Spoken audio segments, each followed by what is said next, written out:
In a far-off swamp forest, a sudden burst of light washed over the trees, briefly turning the dark woods bright. As the glow faded, it settled on a fallen log where a tiny blob slowly stirred. The small slime, sporting a single eyeball, wiggled in place and looked around nervously, trying to figure out where it was.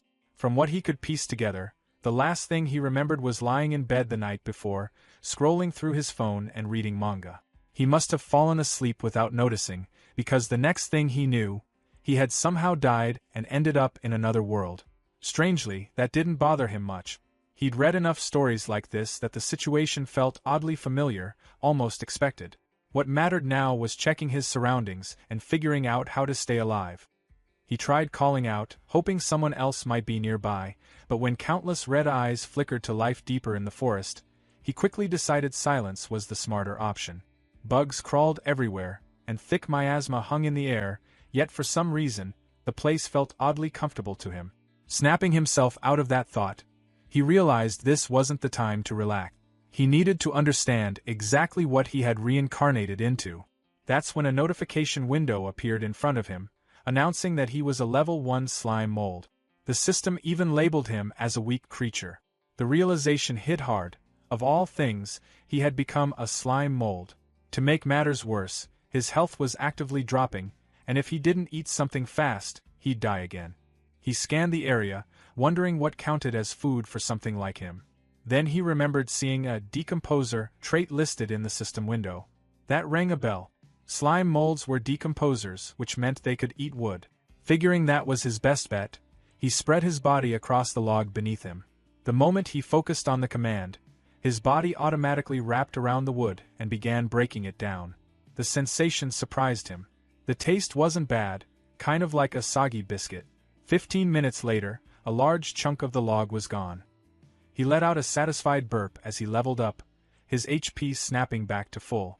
The system informed him that he'd gained 1 skill enhancement point. Checking his status window, he recognized the decompose skill, but another one, pulsation, caught his eye. Unsure what it did, he decided to put the point into it just to find out.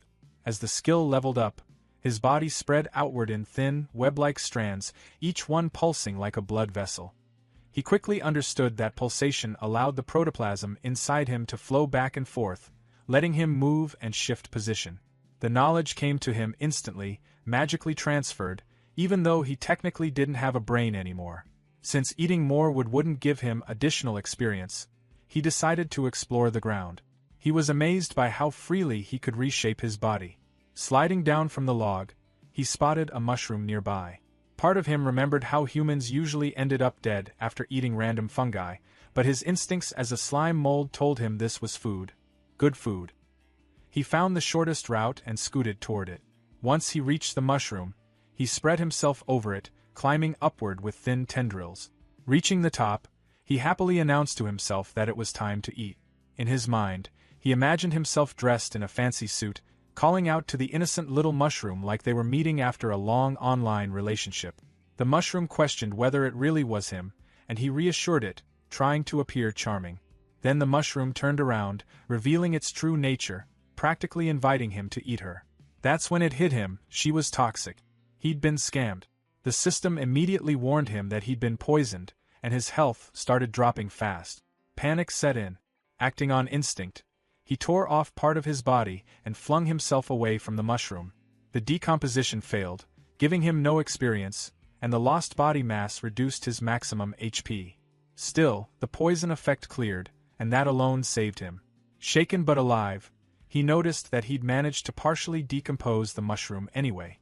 Frustrated that he couldn't finish it, he left while promising himself he'd come back once he was stronger.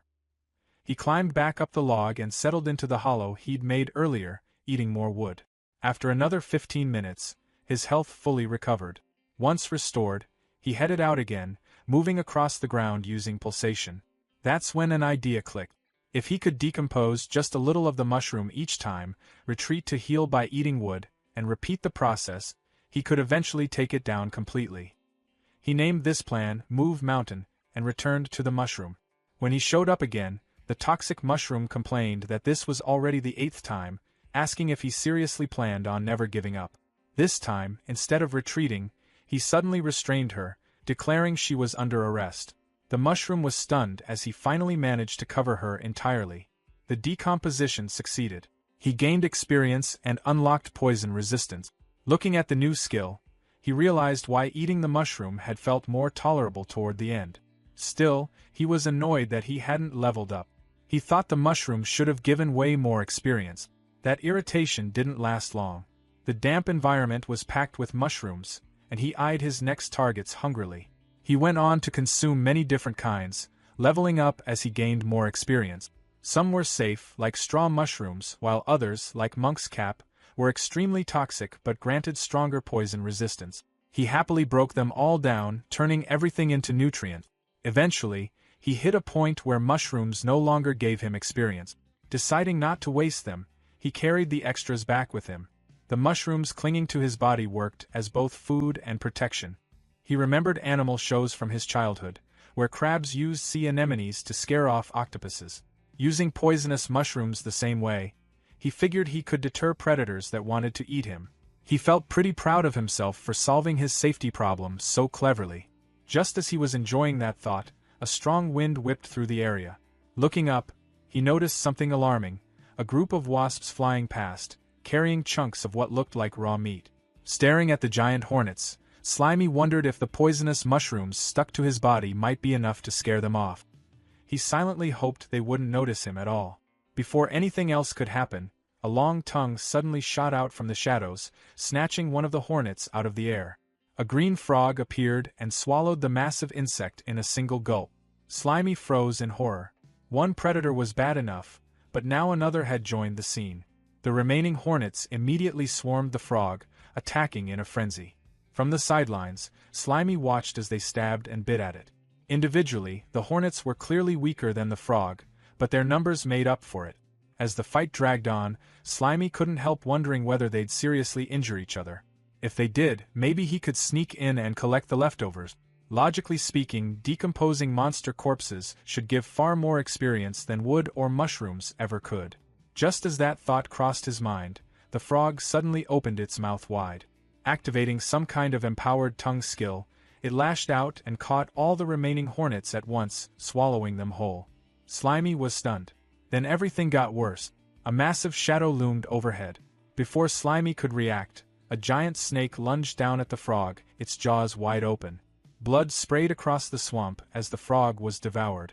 Only then did Slimy realize the horrifying truth. The snake was actually the tail of an enormous bird standing in the swamp. The creature straightened up, its giant eye locking onto Slimy, who had been staring in shock. Accepting his fate, Slimy hurriedly offered up his mushrooms, silently begging the bird to spare him. He had already given up on fighting back after such a disastrous chain of events. The bird glanced at the mushrooms, then lifted its head and flapped its wings. A violent gust tore through the area, nearly blowing Slimy away and stripping 30 HP from him in an instant. Then the bird flew off. Night once again swallowed the swamp forest. Slimy, having tucked away what mushrooms he had left, sat trembling on the dead tree log.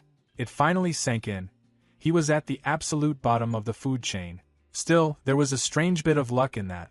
The gap between him and those top predators was so large that he wasn't even worth eating. Checking his system window again, he bitterly noted that even leveling up 4 times in a single night hadn't changed the label, calling him a weak creature. He wondered how a slime mold like him was supposed to survive, let alone rise above this. Exhausted, he hoped it was all just a dream and that he'd wake up wrapped in his blanket. But morning came. Sunlight poured into the swamp forest. A green slime suddenly dripped down from a mushroom above, splashing onto Slimy like acid. The moment it touched him, his HP dropped sharply. He jolted in pain as the system announced he had gained a new skill called Burst. The skill allowed him to force the ectoplasm in his body to flow in a single direction, creating thrust. Confused and still hurting, Slimy fell to the ground and looked around, trying to understand what had just happened. That's when he noticed a snail slowly crawling toward his mushrooms. The snail activated a skill called Acid Liquor, melting the mushrooms into a sizzling puddle and slurping up the remains. Slimy shouted at the snail, finally getting its attention. It was one thing to steal his mushrooms, but dripping acid on his face and almost melting him crossed a line. The snail didn't seem to care. It kept eating and let out a small, pitiful whimper. Slimy snapped that playing the victim wasn't going to help. Still, as the snail lingered nearby, whimpering, Slimy hesitated. They were both low-level monsters, just trying to survive in a harsh world. Seeing how miserable it looked, he wondered if he was being too harsh. With a sigh, he decided to let it go, telling the snail he wouldn't make things difficult. There were plenty of mushrooms around anyway. The snail made a happy sound and went back to eating. Watching this, Slimy was reminded of those manga scenes where friendships were born from conflict. He started daydreaming about teaming up with the snail, growing stronger together, and increasing their chances of survival. In his imagination, they'd go on adventures, powered by friendship, eventually defeating some great demon king. Companions, he thought, were essential to surviving and growing stronger in this world. Moved by the idea, he crawled closer and suggested they team up, since they were both low-level monsters. He promised to watch each other's backs and make sure the snail always had mushrooms to eat. The snail looked at him happily. Then it suddenly lunged forward and bit off a chunk of Slimy's body. Pain shot through him as his HP dropped. It hurt a lot. In that instant, Slimy realized how naive he'd been. Monsters in this world didn't care about feelings. Nature was simple: eat or be eaten. He'd been fooled by the snail's pitiful act. Even though they were both low-level, its strength was clearly higher than his. Deciding he needed to escape immediately, Slimy tried to pull away. The snail rose up and turned toward him, making it clear it had no intention of letting him go. Panicking, Slimy dumped his remaining skill points into pulsation.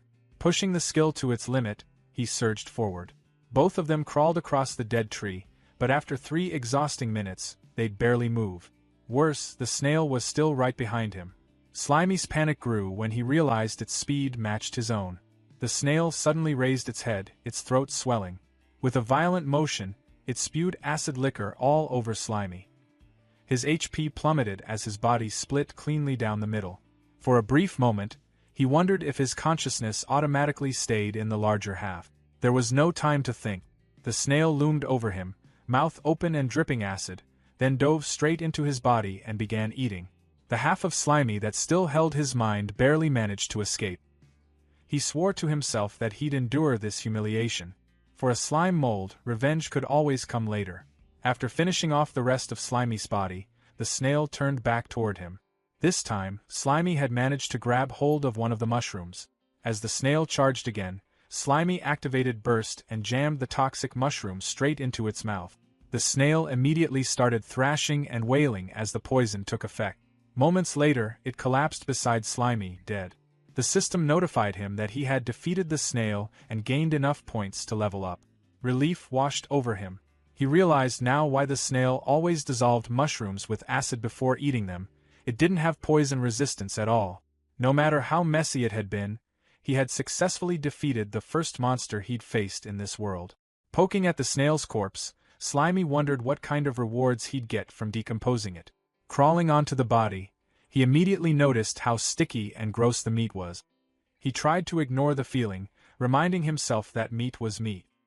He even joked to himself about treating it like fancy French cuisine as he began decomposing it. The moment he did, an unbearable taste flooded his senses. It was absolutely vile, salty and sour at the same time, like thick mucus. A system window popped up, informing him that the decomposition had been terminated and that no experience points were gained. Still, he couldn't bring himself to throw it away. After all, this was a victory he'd earned by risking his life. Slimy reminded himself that if he wanted to survive, he had to get strong fast, and that meant he couldn't afford to be a picky eater.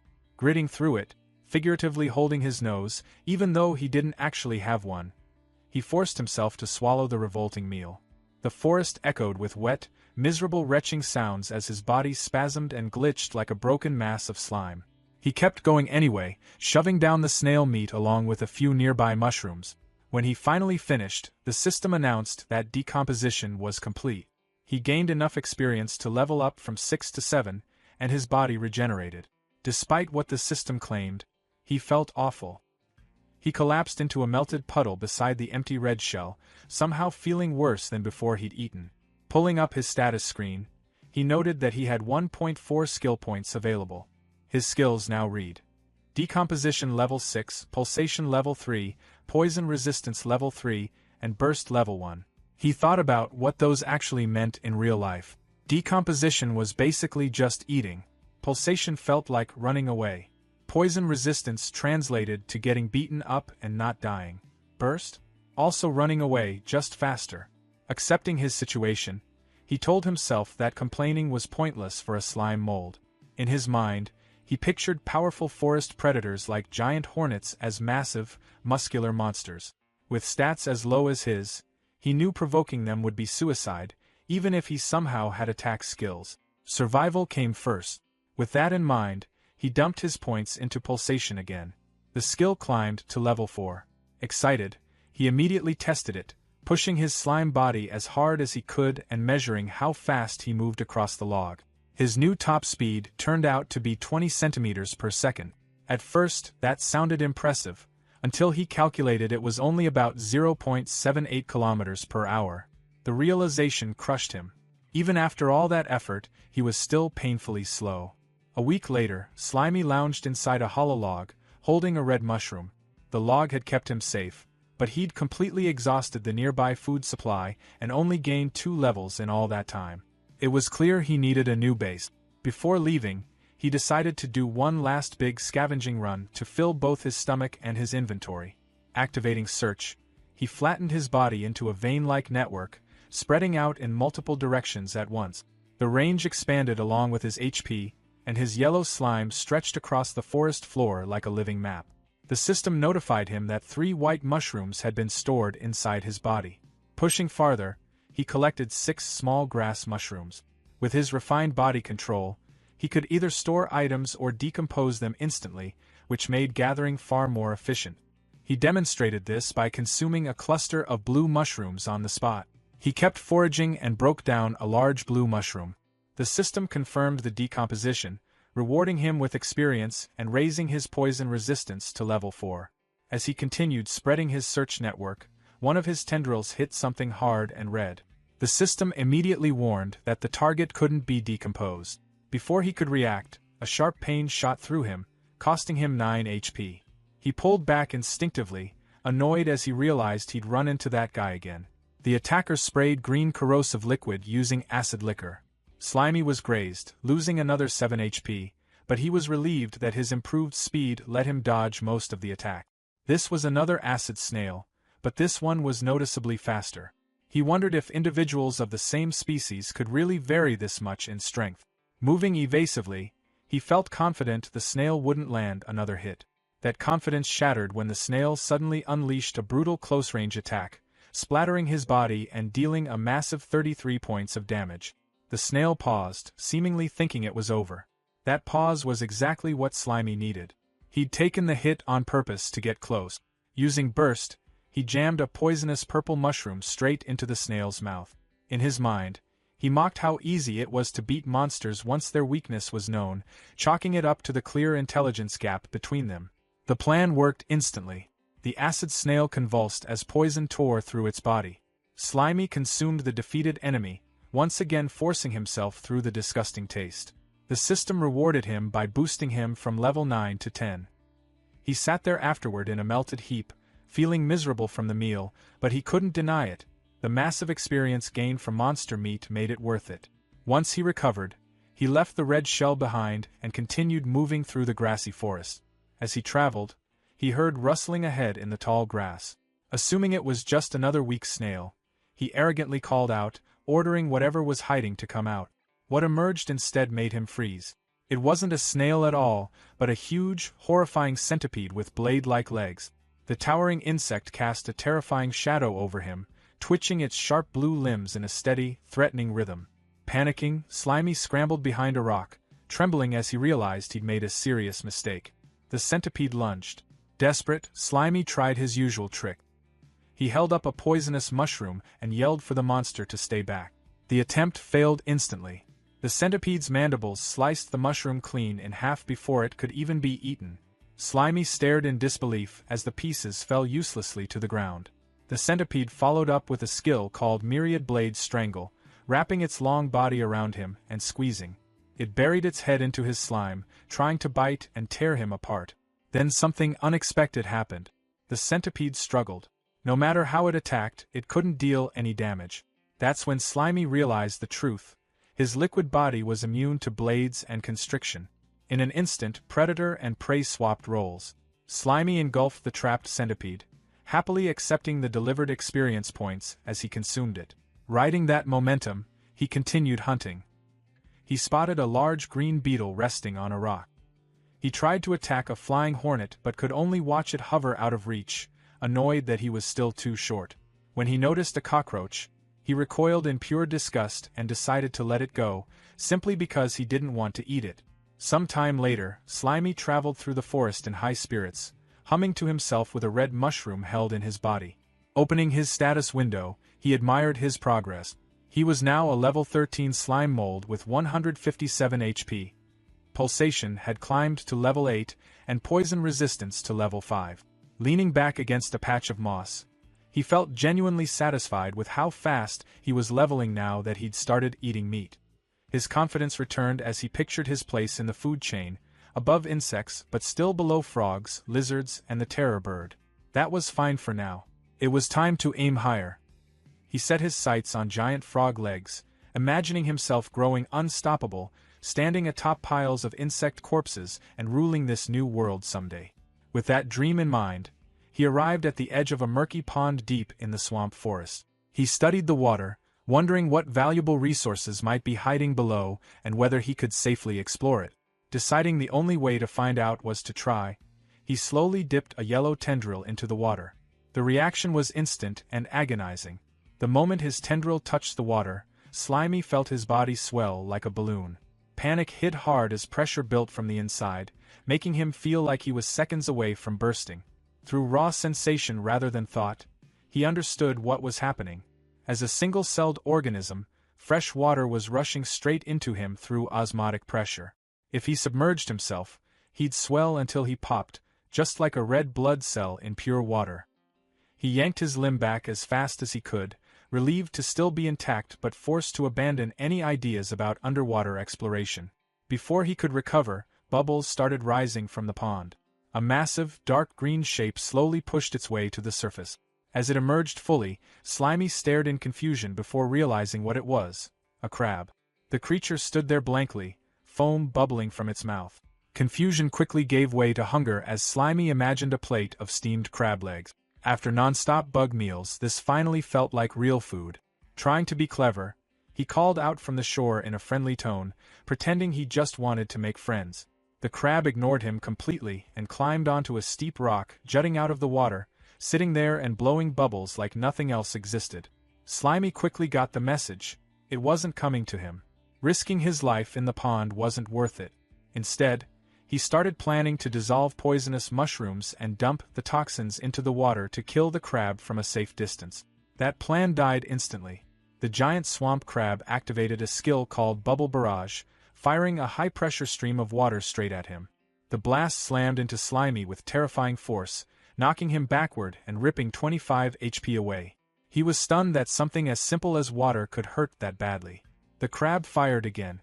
Slimy scrambled to dodge, but still took another 10 damage as he barely escaped. He slid behind a thick tree root just in time, using it as a shield against the incoming water blast. His body trembled as he realized the truth. This thing was on a completely different level from the insects he'd been farming. Running now would only paint a bigger target on him, so he stayed hidden and waited, hoping the crab would lose interest. Then he heard a massive splash. Peeking out carefully, he wondered if the crab had finally given up. Instead, his blood ran cold as he saw the giant swamp crab climb out of the pond and onto land. Its claws snapped aggressively as it activated Dash, scuttling sideways with horrifying speed. Slimy watched in disbelief as the predator charged straight toward his hiding spot. Realizing the crab fully intended to eat him, he panicked and scrambled up the tree trunk. Clinging tightly to the bark, he glanced down and felt a brief wave of relief. At least up here, the water attacks wouldn't hit him. That relief vanished instantly. A chittering sound echoed above. Slimy looked up and saw a large, pale spider with glowing red eyes crawling down toward him.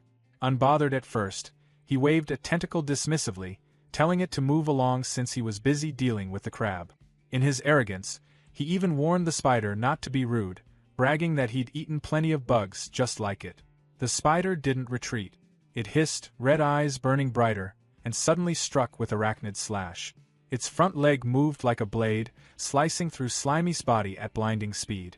A massive chunk of slime was severed, dealing 30 damage, and the spider calmly caught and ate it.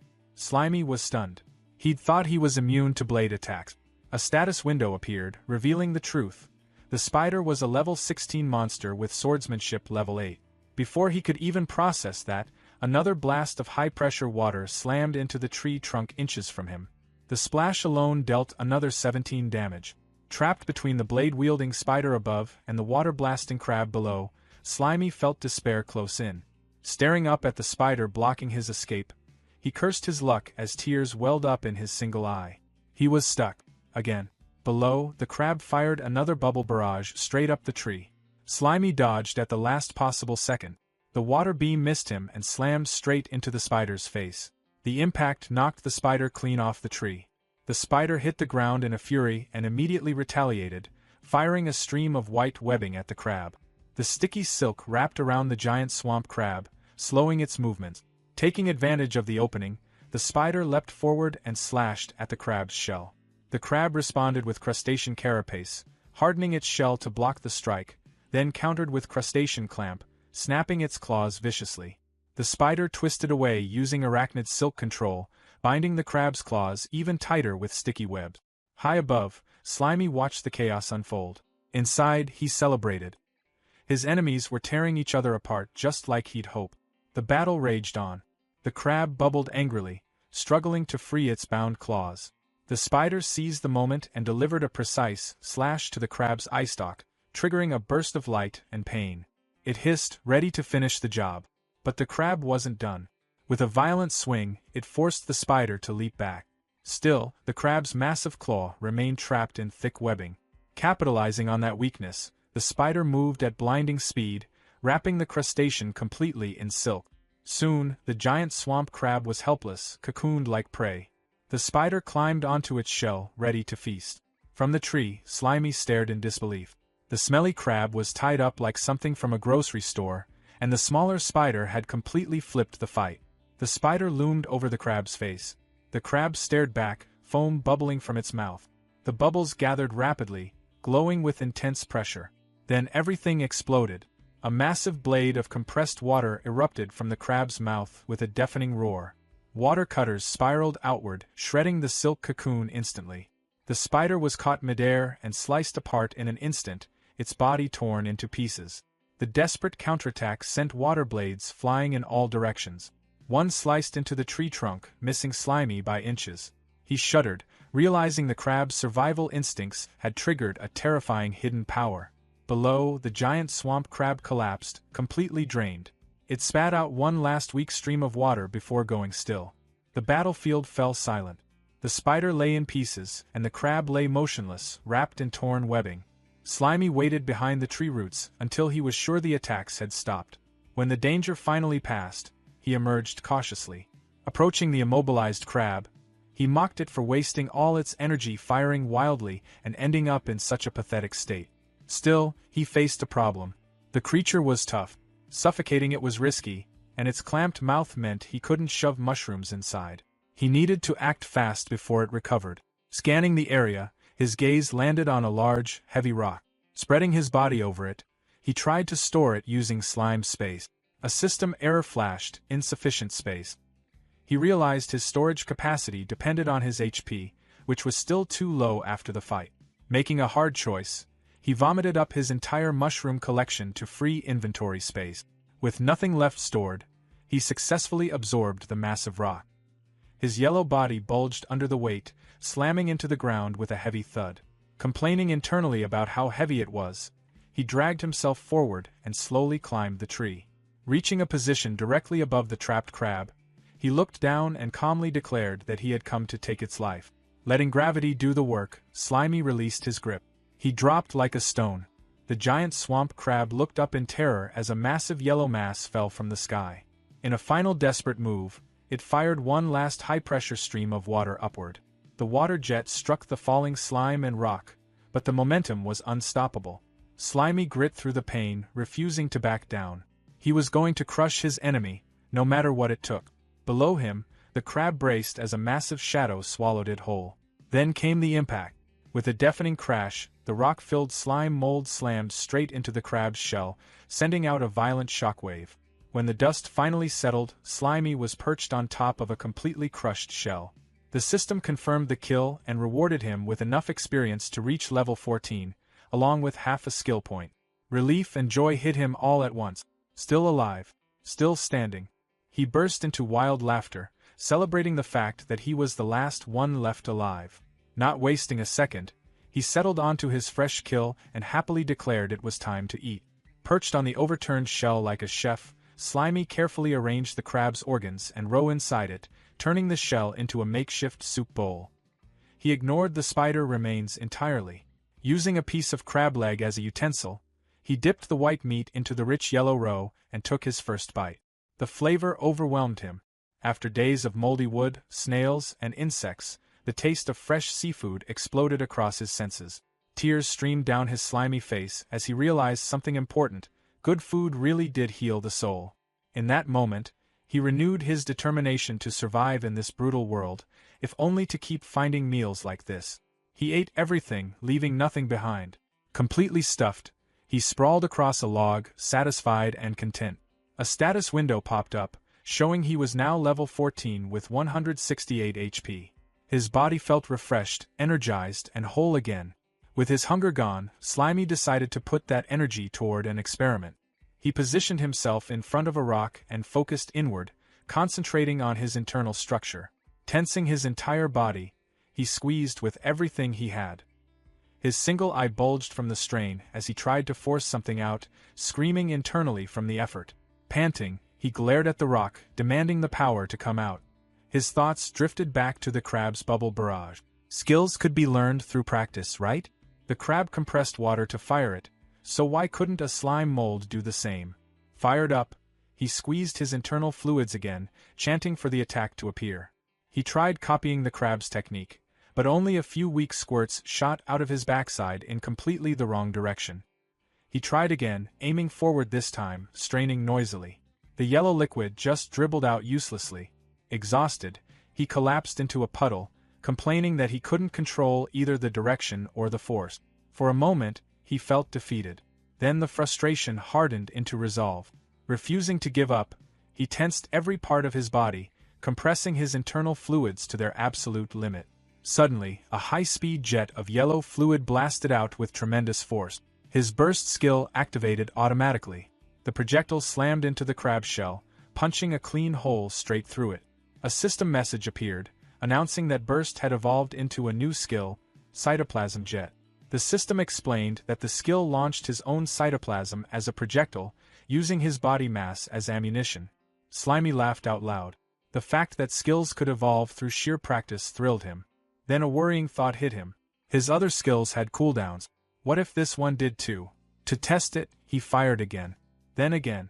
A rapid barrage of yellow shots tore into the shell. The system confirmed there was no cooldown. As he continued firing, the skill leveled up to level 2. That excitement faded quickly when he looked at himself. His body had shriveled into a thin, pitiful stick.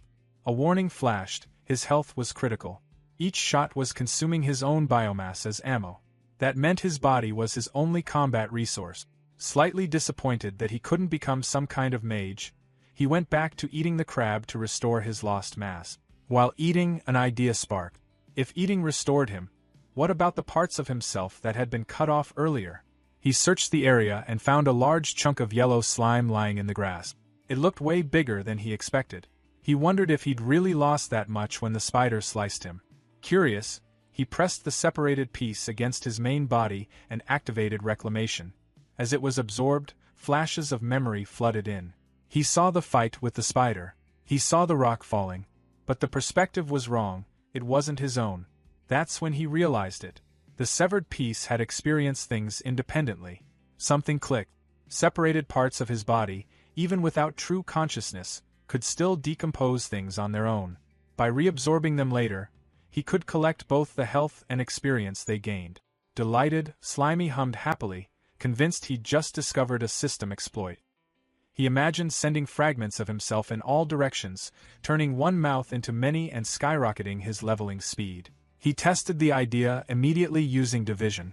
A small chunk split off, costing him 10 HP. Both the main body and the fragment looked weak. That's when he noticed the limitation. If his HP dropped below 30, he entered a dangerous starvation state. With a max HP of 198, he reasoned that as long as he had enough food, he could make plenty of clones safely. Straining again, he tore off a much larger chunk, taking 30 damage. The separated yellow blob wiggled and moved on its own. It worked. In his mind, he imagined himself wearing a ninja headband. The ability felt just like the shadow clone technique from Manga. Pumped with excitement, he raised an imaginary fist and declared it was time to get to work. He ordered one clone to decompose a dead log and sent others toward a nearby mushroom pile. His status screen showed a level 14 slime mold with 198 HP and skills including decomposition, pulsation, poison resistance, and cytoplasm jet. The plan felt solid. Let the clones farm resources while he stayed safe, eating leftover spider meat and keeping his main body at full health. Mastering his body more and more, he imagined himself with a cool armored humanoid shape. Confidence surged as he visualized attacks passing harmlessly through him. A normal thrust? Useless. A powerful slash? His body would just reconnect. Physical attacks couldn't threaten him. Still, his expression grew serious. There was one thing he hadn't tested yet. Magic. He wondered if magic could kill him where physical attacks failed. Maybe he hadn't seen magic yet because this world was closer to a savage animal kingdom than a fantasy one.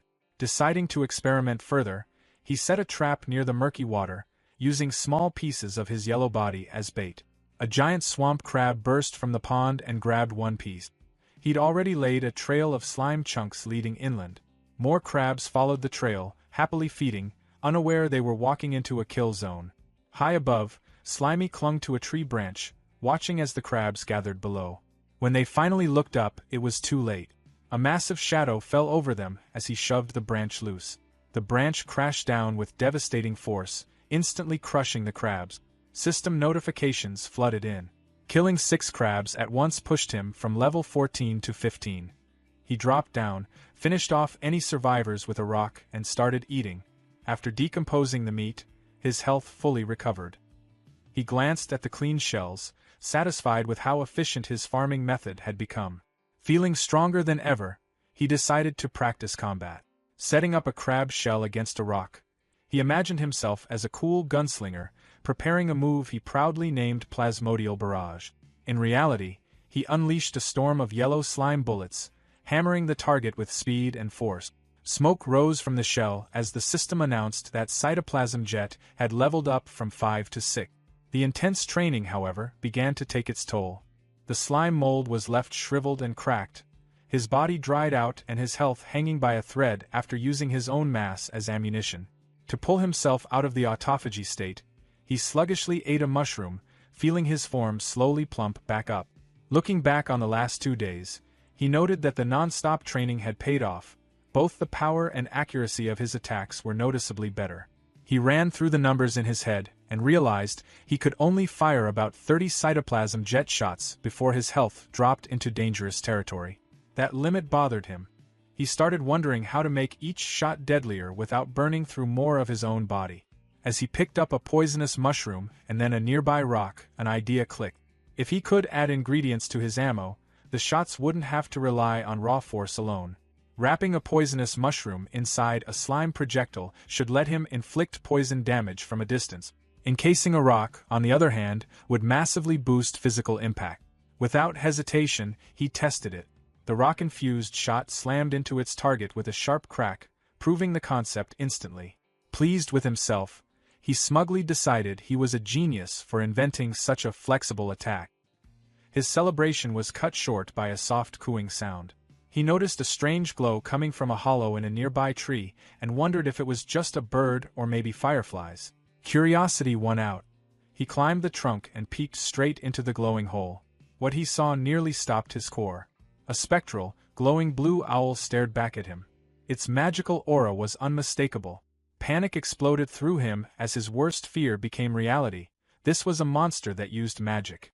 Terrified of being hit by a spell, he dropped from the tree and fled as fast as he could. The owl didn't chase him. It simply remained perched, silently watching him run. What he didn't know was that this wasn't a wild monster at all, but a magical skill called symbiotic scrying. Far away, a human woman held her hand up like a telescope. Her right eye glowed with the same blue light as the owl's, sharing its vision. She rode atop a massive armored boar alongside two other adventurers. When a bearded man asked if she'd found anything, she lowered her hand and casually replied that it was nothing important, just a strange little monster. The group continued through the forest. A pink-haired scout commented that it felt odd not encountering any high-level monsters. The bearded warrior told Little Steel to stay sharp and lead, worried that their magical link to the guild master had gone quiet. Meanwhile, the slime mold was in full panic mode. Convinced the owl had marked him, he fled blindly, knowing better than to mess with magic users. He reached a river and hesitated, unsure how to cross. Then he remembered physics, momentum mattered. He launched himself into the air and, mid-flight, activated Plasmodial Barrage. Instead of attacking, he fired backward, using the shots as propulsion. The plan worked, but it cost him 80 HP. He rocketed over the river, crashing hard on the other side, exhausted but alive. Believing he'd escaped, he gnawed on dead wood to recover. Even as his health stabilized, he admitted to himself that while he was strong for his level, a true high-tier enemy would kill him instantly. Then the air changed. A terrifying pressure slammed down on him, wrapped in a dark, fiery red aura. He froze, sensing something far worse than the snake-tailed terror bird. Assuming the magic owl had found him, he slowly turned, only to realize the source of fear wasn't the owl at all. Lying on the forest floor was a colossal severed claw, white-scaled with a black nail, so massive it crushed trees beneath it. His single eye struggled to process what he was seeing. A giant finger. Fear twisted instantly into greedy excitement. To him, this was a legendary golden finger, the kind of cheat-like power-up whispered about in stories. If he absorbed it, he was sure it would grant immense power, maybe even a massive evolution. Laughing wildly at his luck, he spread his body over the scales and activated dissolution, wrapping slime tendrils around the limb. Almost immediately, pain ripped through him. The object resisted digestion fiercely. A system alert flashed, decomposition failed. His skill was too low, or the level gap was simply too large. The limb's invulnerability activated, its overwhelming power repelling his cells. Instead of gaining experience, he started taking damage in wave. Realizing he was killing himself, he activated autotomy and severed the connection. A chunk of his body tore away as he recoiled. Staring at the finger again, he felt nothing but regret as tiny +1 experience messages floated up mockingly. He cursed himself for not upgrading decomposition sooner. The treasure was right there, yet completely unusable. He couldn't digest it, and his inventory was far too small to store it. Reluctantly, he decided to leave it behind, grind levels, max out his skill, and come back later. That plan shattered instantly. The ground began to rumble violently. The severed finger suddenly glowed, erupting with energy before blasting straight out of the earth. It tore through soil, rock, and trees, shooting into the sky. Shockwaves and debris exploded outward. He spotted a blast racing toward him, and barely survived as it carved a massive crater nearby. Trembling, he crawled beneath a tree root, shaken to his core. The world suddenly felt terrifyingly vast. The farther he traveled, the smaller he felt. His arrogance drained away, replaced by caution. He chose to return to basics, hiding, decomposing dead wood, and growing stronger safely. Deep underground, the severed finger finally came to rest. In the darkness, it sat still, then erupted with a terrifying red and black aura, revealing it was far more than a dead limb. Checking his mental map, the slime mold confirmed the golden finger was far northeast and the magic owl far southwest. He was safely between them, deep in dense forest. He chose a thick tree and decided to set up a temporary base. Using dissolution, he melted into the trunk, planning a narrow entrance to block large monsters while hollowing out a spacious interior. Imagining himself in a hard hat, he eagerly excavated layer by layer. For light, he planted a glowing mushroom that emitted faint poison with its blue shine. Exhausted but satisfied, he collapsed onto a moss bed he'd gathered. A stone table sat nearby, the entrance plugged with poison mushrooms, a decoy tunnel below, and a hidden passage leading to his true chamber.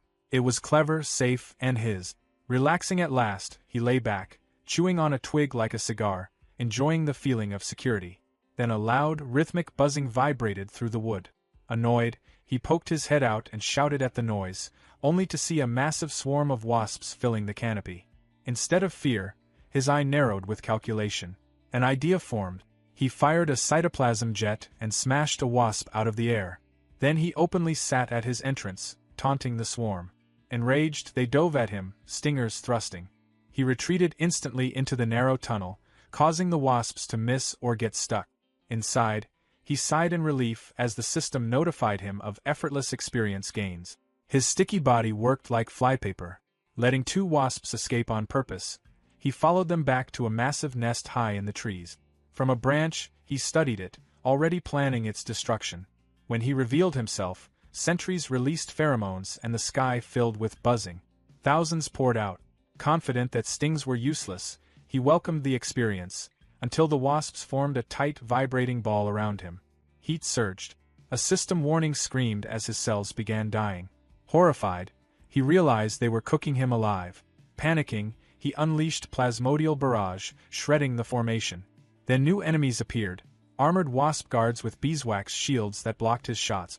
Worse still, he spotted a white-furred insect wielding a staff. A glowing magic circle formed overhead. A wasp mage. The hierarchy was clear, and his greatest fear, magic, stood right in front of him. As guards charged, he fired non-stop, anchoring himself to the branch and decomposing wood to regenerate health mid-battle. When guards crashed into him, he mocked them as his body trapped and dissolved them alive. With storage full, he improvised, turning a wasp spear into a reinforced projectile. The enhanced shot shattered a shield and skewered its target. Seeing its defenses broken, the wasp mage ordered a retreat. The swarm fled. He remained on the branch, watching them go, scoffing as he decided they'd run because they finally understood how dangerous he was. A thick golden substance started pooling together, twisting and swirling until it formed a smooth, glowing orb. A slimy creature freezes nearby, staring at it like it's the only thing in the world. One thought loops in its mind: that has to be bee honey, and I need to taste it. But the honey isn't unprotected. A large, regal bee mage drifts into view, staff in hand. With a smooth flick of its wand, it gathers mana and forms a small orb of fire. Basic stuff, a beginner spell called Spark Ember. The fireball launches, and slams straight into the slimy, detonating on impact. The slimy jolts back. The hit is brutal, and completely unexpected. The bee mage doesn't slow down. Hovering in place, it fires off 2 more embers in rapid succession. The flames weave cleanly through the trees and smash into the slimy again. Panic sets in. Fire magic is the slimy's worst matchup, and the honey coating its body only makes things worse. Even with its slow regeneration kicking in, it knows the truth. This fight is impossible. It turns to flee, but it's too late. Another fireball slams home, cutting off any chance of escape. Desperate, the slimy fires back, launching a chunk of its own body in a move called plasmodial barrage. The attack is fast and sloppy, but it never reaches its target. 2 smaller bee soldiers flash into existence beside the mage, and together they cast twin beeswax barrier. A glowing, hex-shaped shield snaps into place. The slimy's attack splatters uselessly against the barrier. It stares stunned. Offensive magic, defensive buffs. Of course they have both. Completely unfair. That's when more fire rains down from above. The bee mage shifts tactics and casts Swarm Summon. From the hive, a wave of small, glowing bees pours out. They don't hesitate. Each one dives straight at the slimy and explodes. The forest shakes as blast after blast rocks the area, hammering the creature without mercy. Barely holding itself together, the slimy ends up stranded on a high tree branch. Its body quivers, barely clinging on. From a distance, the bee mage watches in silence. For the final move, the mage floats closer and presses its wand against the branch. With a clean, sawing motion, it cuts through the wood. The branch cracks and snaps. The slimy falls, straight down toward the same pool of golden honey it wanted so badly. As it plummets, the bee mage gathers power, standing over the honey as energy swells into a massive fireball, far bigger than anything before. The entire swarm goes quiet, watching. With one final motion, the mage releases the spell. The colossal fireball roars downward, aimed at the helpless slimy and the honey below, ready to erase everything in a single, overwhelming explosion. The colossal fireball slams into the ground, detonating in a massive blast that swallows the honey pool and the falling slimy decoy. Smoke, fire, and debris roar into the air as the bee mage and its soldiers watch in tense silence. For a moment, it looks like the fight is finally over. Then something moves. A lone bee soldier buzzes uneasily, sensing something off. The others turn just in time to see a small chunk of slimy push up from the forest floor. In a flash, it launches forward and slaps onto the bee mage. While the main bee forces focused on the decoy outside, the nest itself had been left nearly undefended. From the very beginning, Slimy had been stretching its body underground, slowly forming a hidden tunnel straight into the heart of the hive. The creature shoved onto the branch and dropped into the explosion wasn't the real one at all, just a split-off decoy made at huge cost to Slimy's health. While the bees poured everything they had into destroying it, the real Slimy slipped away through its secret passage. Now deep inside the hive, Slimy slides through tight honeycomb corridors. It sends out thin tendrils, feeling its way through the maze. It passes a chamber overflowing with honey but doesn't stop. This can wait. What it's after is far more important. Its tendrils suddenly break into a vast chamber. There, exposed and massive, is the bee queen. Before the royal guards can react, Slimy warned them not to move, saying their queen's life was in his hands as he threatened her with a rock. The queen screamed as he tightened around her, her pain echoing through the hive. The mage didn't hesitate and ordered the warriors to attack. Watching them rush him, Slimy felt a flash of disappointment. There was clearly no room for negotiation. In response, he crushed the queen's body and tore her head apart. The mage wasp froze in horror as the hive began collapsing almost instantly. Slimy hadn't expected it, but the queen bee functioned like a core machine. Once she was destroyed, the entire swarm naturally broke down and disintegrated. He'd briefly considered talking things out, but it became clear that even creatures with social structures were still driven by instinct at a low level. The system chimed in, informing him that he had met the requirements to level up. It also warned him that decomposing B-rank parts would no longer give experience after 24 hours, and that any HP exceeding his maximum would be cleared within an hour. He had reached level 21. This decomposition had greatly increased his poison resistance, and he'd unexpectedly unlocked a new skill called Central Command. However, when he tried to put a skill point into it, the system told him he didn't have enough subordinates to use it. He'd originally planned to max out his decomposition skill for future scavenging, but learned the hard way that racial skills couldn't be upgraded with points. With no other option, he put his points into pulsation instead. Luckily, this haul had been rich in resources. As his HP increased, the slime mold space inside his body expanded too, and the honey he'd collected felt like pure treasure. Still, when he looked back at the ruined hive, he couldn't shake the strange mix of emotions stirring inside him, despite not even having a heart anymore. Ever since he'd turned the tables on the snail, he'd officially stepped onto the path of predation. Yet something felt off. His thoughts drifted to the crab's child, imagining the little one waiting and wondering why his father hadn't come back to play like he promised. He pictured the crab telling his wife he'd be late because of work, asking her to explain it to their child. The mother would reassure the baby, saying his dad was working hard and just needed time. But as hours passed, even she would start to worry. It had gotten so late, and there hadn't even been a call. She might have wondered if he'd passed out drunk somewhere. Eventually, she'd decide to go look for him, bringing the baby along. On the road, the baby crab would be singing his favorite anime song until his mother told him to quiet down so he wouldn't disturb anyone. Then they'd spot a man stumbling toward them. The baby would recognize him instantly and call out, confused about why his dad was walking the wrong way. His mother would sigh and say he was obviously drunk, telling her son to go help him. The baby would run over happily, only for everything to fall apart when the crab suddenly turned around, revealing that he'd been turned into a zombie. A slime monster had taken over his body, eating him from the inside. The imagined scream echoed in Slimy's mind, making him think he'd become the villain of the story. But then he snapped out of it, He realized he was overthinking things, probably because his mental foundation was still human. That lingering guilt came from who he used to be. Now, he was a slime mold in another world.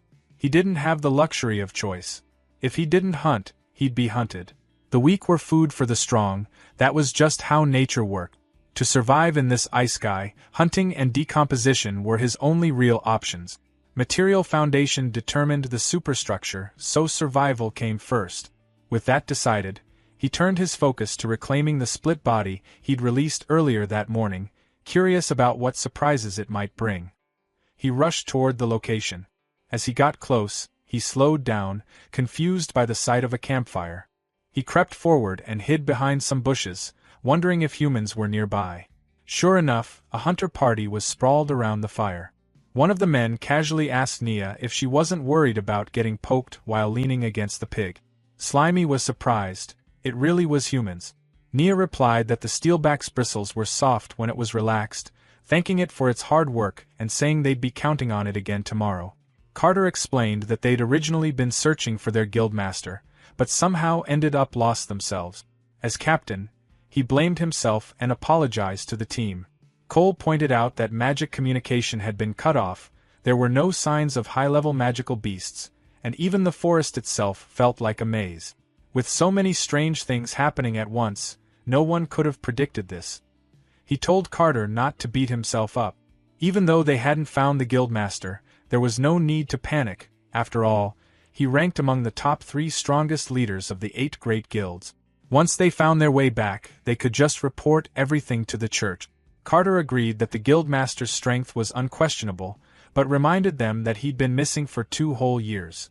Rumors had spread that the church was suspicious of him, especially since he'd disappeared shortly after accepting a mission personally assigned by the Pope. 10 years ago, Guildmaster Goon founded the 100-Style Guild. Unlike other guilds with strict requirements, his guild accepted anyone regardless of race, profession, or level, as long as they followed its principles. No deception, no abuse, no evil. Every reward Goon earned from monster subjugation was distributed fairly, helping all members grow. Because of that, the 100-Style Guild became famous for its generosity and unity, quickly rising to become one of the 8 great guilds. But that rapid growth also drew suspicion from the church. 2 years ago, Goon left for the swamp forest on a mission and never returned. Without his protection, members were poached or drifted away, and the once glorious guild fell into a fragile state. Goon had seen potential in Carter, which was why Carter formed this squad to search for news about him. In the end, only Nia and Cole answered his call, and he was genuinely grateful to them. Nia told him not to worry, saying that without Goon and the 100-Style Guild, someone with a niche profession like hers might never have become an adventurer at all. Cole laughed and said that with her ability to control intermediate magical beasts, plenty of guilds would fight to recruit her. Even if something had happened to Goon, she wouldn't need to worry about finding a new place to belong. Nia snapped at him to shut his mouth and go to sleep, while Cole quickly told her to just pretend he hadn't said anything. As the group settled down, Slimy tried to eavesdrop, but from where he was hiding, everything sounded muffled and unclear. Gathering information from humans felt important if he wanted to understand this world properly, so he decided to take a risk. He stretched out a thin part of his body, using it like an antenna, slowly sending it toward the hunters to listen in. He barely had time to process what was happening when Cole suddenly sensed something wrong and instantly stabbed the extended slime with an ice spike. The system immediately warned Slimy that Frost was super effective against him, reducing his speed by 90%. Panic hit him hard. Cole calmly told the others not to worry, saying he'd already dealt with it, but the rest of the party was alert now, scanning the area. They soon spotted the slime impaled on the ice spike. The steelback boar walked over, sniffed it, and then casually bit the slime off the ice. Before Slimy could react, the boar started slurping him up like a noodle, dragging him toward its mouth. Slimy was sure this was about to be an instant game over, until Nia shouted for the steelback to stop. She said they shouldn't kill things indiscriminately. It was just a small, passing monster and clearly not a threat, so there was no reason to eat it. Reluctantly, the steelback spat Slimy out, and he landed right in Nia's hand. As she held him, she frowned slightly, saying he felt familiar, like she'd seen him somewhere before. Half curious, half serious, she asked if he wanted to form a monster contract with her. To Slimy, she looked like a literal angel. The idea of finally experiencing those classic ice-sky bonds made him instantly agree in his heart. Before anything could happen, Carter cut in and told her to stop fooling around. They still needed to find their way out of the forest tomorrow, and now wasn't the time to be collecting monsters. He added that wasting mana on a low-level slime was pointless. That comment hit Slimy harder than the ice spike. Nia shrugged and let him go. As Slimy landed on the ground, he realized something important. They couldn't hear him speak at all. That realization sparked an idea. Slowly, he stretched his body again, shaping himself carefully in front of them. The hunters stared as Slimy formed the word, hello, using his slime body, fully expecting them to be shocked by his intelligence. Instead, they looked mildly disgusted and assumed he was excreting waste. That's when it hit him. They didn't speak Chinese. The realization deflated him instantly. Any attempt at communication would probably just get him labeled as a weird monster and killed on the spot. Deciding it was safer to give up, Slimy retreated. At least now he knew humans existed in this world. Unfortunately, there was also a very real language barrier standing between them. Under the moonlight, the slime mold bounced across the water, quickly putting distance between himself and the humans he'd just run into. Once he landed safely on the grass, he pulled back the magical threat he'd been holding onto. Magical surveillance was still his biggest weakness, and the last thing he wanted was to run into that spectral owl again. To distract himself, he decided to test out a new skill he'd picked up during the wasp fight. When he activated Nucleus Command, a digital grid spread out around him, scanning the area. His senses sharpened instantly, turning into something like a living radar. Soft beeps echoed in his awareness as the blue grid expanded through the trees, mapping the dark forest around him. He settled onto a rock and waited. The scan locked onto something familiar. He felt it immediately, one of his split bodies. That's when it clicked. Nucleus Command wasn't just scanning the environment. It was tracking pieces of himself. He shot through the forest, following the signal as it grew stronger. Soon, it led him to a fallen log where a huge, glowing yellow mass pulsed softly. He froze in shock. His clone had grown massive on its own. For a moment, he wondered just how much it had decomposed while he was gone. Without hesitation, he activated reclamation and merged back with the oversized clone, pulling in all its nutrients. The system instantly announced a massive boost in experience and HP. Energized, he leapt away, chasing the next signal and continuing his harvest. Another clone was found and absorbed, pushing his poison resistance up to level 8. With the combined experience, he leveled up again, reaching level 22. Landing back on the grass, he felt eager to keep going. He activated Nucleus Command once more, but this time, the signal was weak, barely beeping. Confused, he scanned the area frantically, trying to figure out what happened. Then he noticed movement near a patch of mushrooms. His focus snapped into place just in time to see the problem. An acid snail was chewing on his clone. Furious, he shouted at the creature and fired a jet of cytoplasm straight at it. The blast knocked the snail away, leaving the clone shaking where it lay. For a split second, he treated it like a bullied kid, mentally promising to protect it this time. He moved in to reclaim what was left. Then everything went wrong. A fast red blur slammed down from above, smashing the mushrooms apart. A long, sticky tongue shot out and scooped up the clone right in front of him. Before he could react, a fat green frog swallowed it whole and let out a satisfied croak. The slime mold stared in disbelief as the frog burped. Just like that, his experience was gone. Shock turned into pure rage. Staring the frog down, he silently swore the disgusting thing would pay for stealing his clone. He fired a plasmodial barrage, launching a hardened projectile straight at it. The frog noticed too late. The shot slammed into its face and sent it tumbling backward. Seeing it fall, the slime mold scoffed, thinking he'd gotten strong enough to take on even bigger threats now. But that confidence didn't last long. To his disbelief, the frog wasn't finished. It opened its mouth and casually caught the projectile, completely unharmed. Before he could fire again, the frog leapt high into the air and splashed into the river, disappearing beneath the surface. The slime mold rushed to the edge of the rock, shouting that it couldn't escape. The frog's head popped back up, croaking mockingly from the safety of the water. Refusing to let it go, he fired a volley into the river. Every shot splashed uselessly across the surface, losing momentum instantly. Frustrated, he stopped. It finally hit him. He couldn't touch it while it stayed underwater. Suddenly, the frog burst out of the river. Watching closely, the slime mold assumed it needed air and confidently declared that weakness meant it was dead. But he was wrong.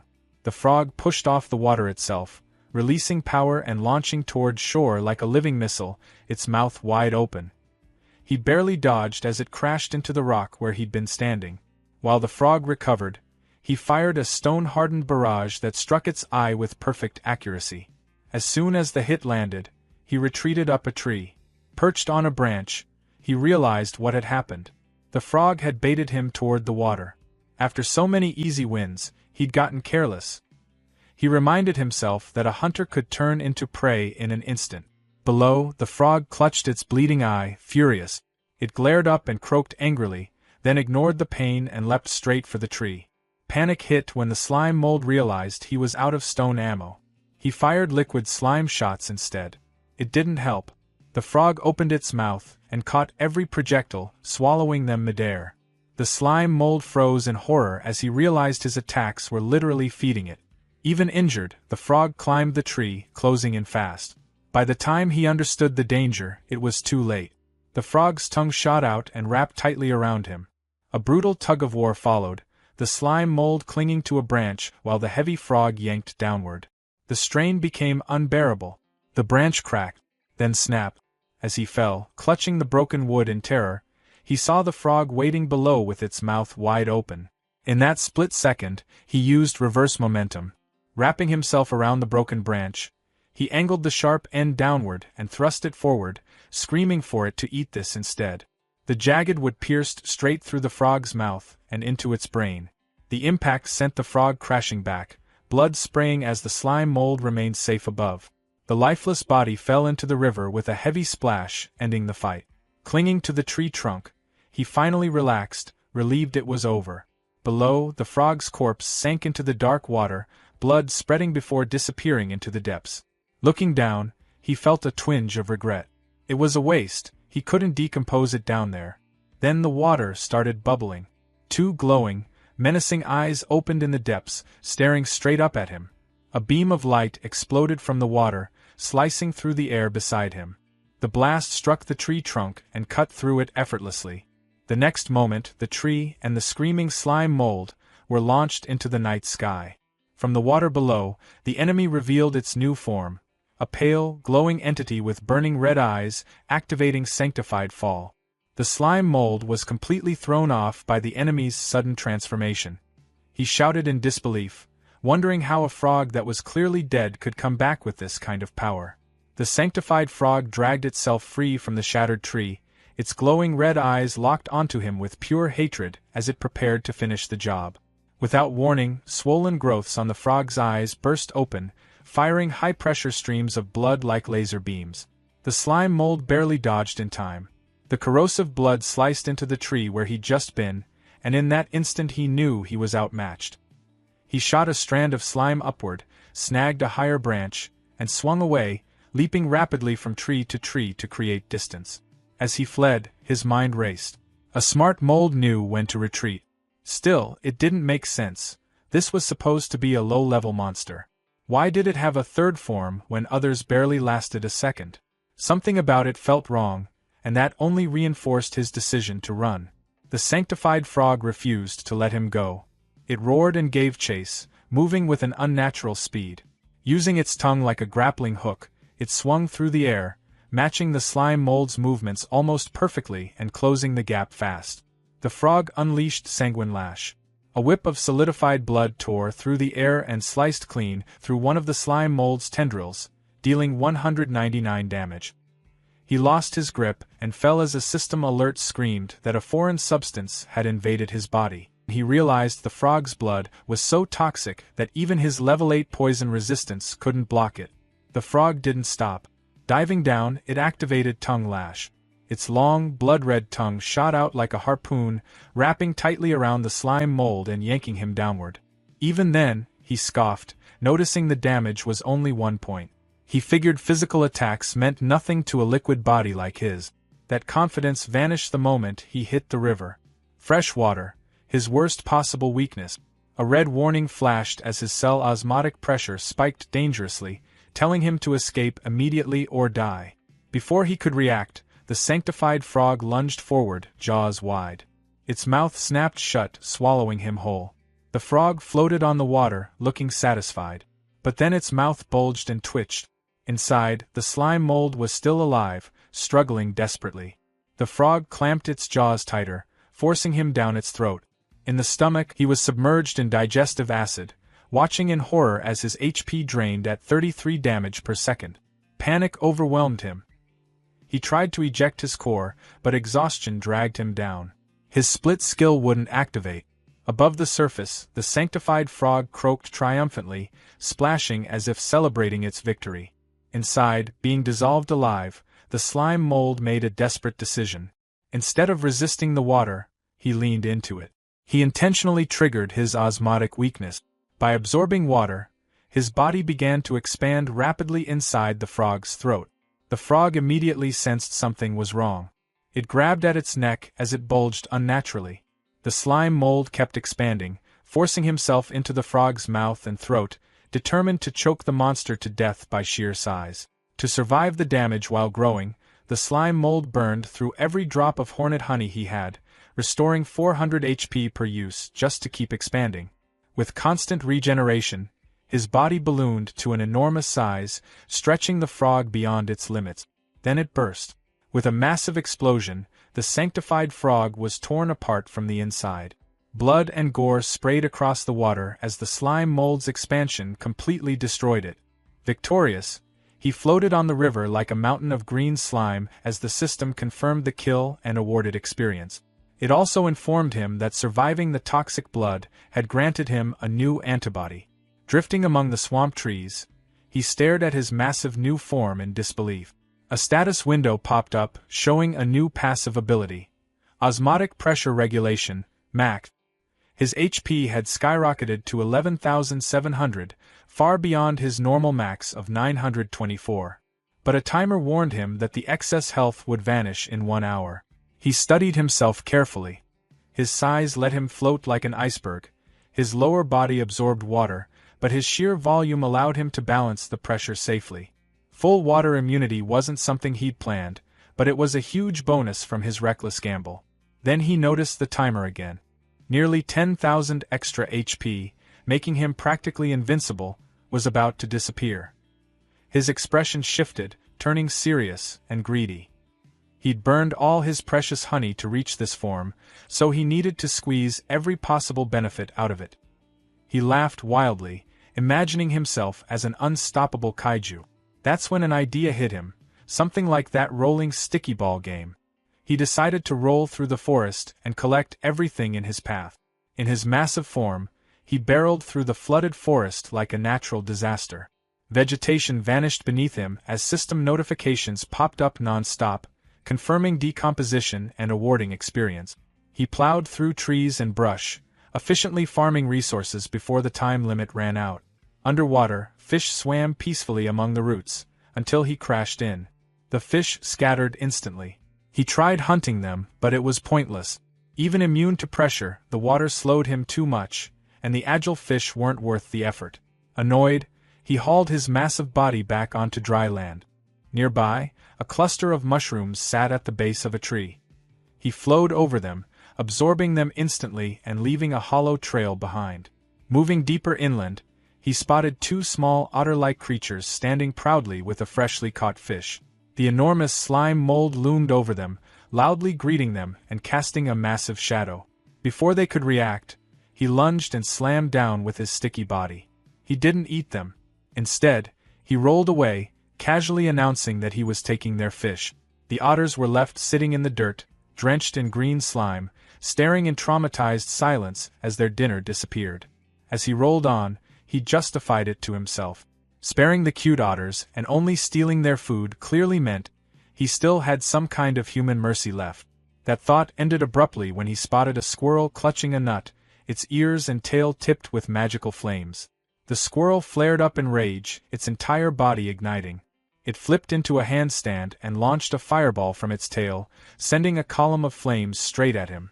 Fire magic was still a serious weakness, no matter how big he was. Still, the size gap was ridiculous. He loomed over the squirrel, warning it not to blame him since it attacked first. Then he slammed his massive body down, joking that playing with fire in the forest was forbidden. When he lifted himself back up, only a clean skeleton remained. The system confirmed the kill and decomposition, granting more experience. Deeper in the forest, violent crashes echoed. A large, muscular lizard was hurled through the air and slammed into the ground. Standing opposite it was a towering tree monster, a glowing crystal embedded in its chest, branch arms waving aggressively. The lizard pushed itself up, its throat swelling as it prepared a counterattack. It unleashed a powerful stream of liquid from its mouth. Acid sprayed over the tree monster, sizzling violently. The bark and flesh began to melt as the creature writhed in agony. Even as its body melted away, the tree monster wasn't finished. A glowing seed shot out from its collapsing form and landed neatly inside a hollow stump nearby. Drawing power straight from the earth, the stump pulsed with energy and regenerated almost instantly, restoring the tree monster as if nothing had happened. The lizard snarled in frustration when it saw its enemy return. Deciding to end things fast, it activated Wild Rush and charged forward at incredible speed. In response, the tree monster thrust out its branches like spears, trying to stop the assault. The lizard twisted and weaved through the attacks, dodging with impressive agility as it closed the distance. It stepped in, jaws ready to bite, but the tree monster reacted faster. A sharp branch snapped around the lizard's arm, piercing straight through its tough scales. Before it could pull free, strange white buds began sprouting along the branch, rapidly spreading and locking the lizard in place. One of the buds bloomed into a grotesque flower right in front of its face. The lizard stared at it, its eye reflecting the petals. Then the infection hit. Red tumors erupted instantly from the lizard's pupil. In the next moment, its eye exploded in a spray of blood. Blinded, it screamed in agony. The tree monster followed up immediately, slamming its heavy branch into the lizard's body. The impact sent the beast flying, crashing hard into the rocky ground. Despite being battered and blinded, the lizard refused to stay down. It staggered back to its feet and activated thermal vision to compensate for its lost sight.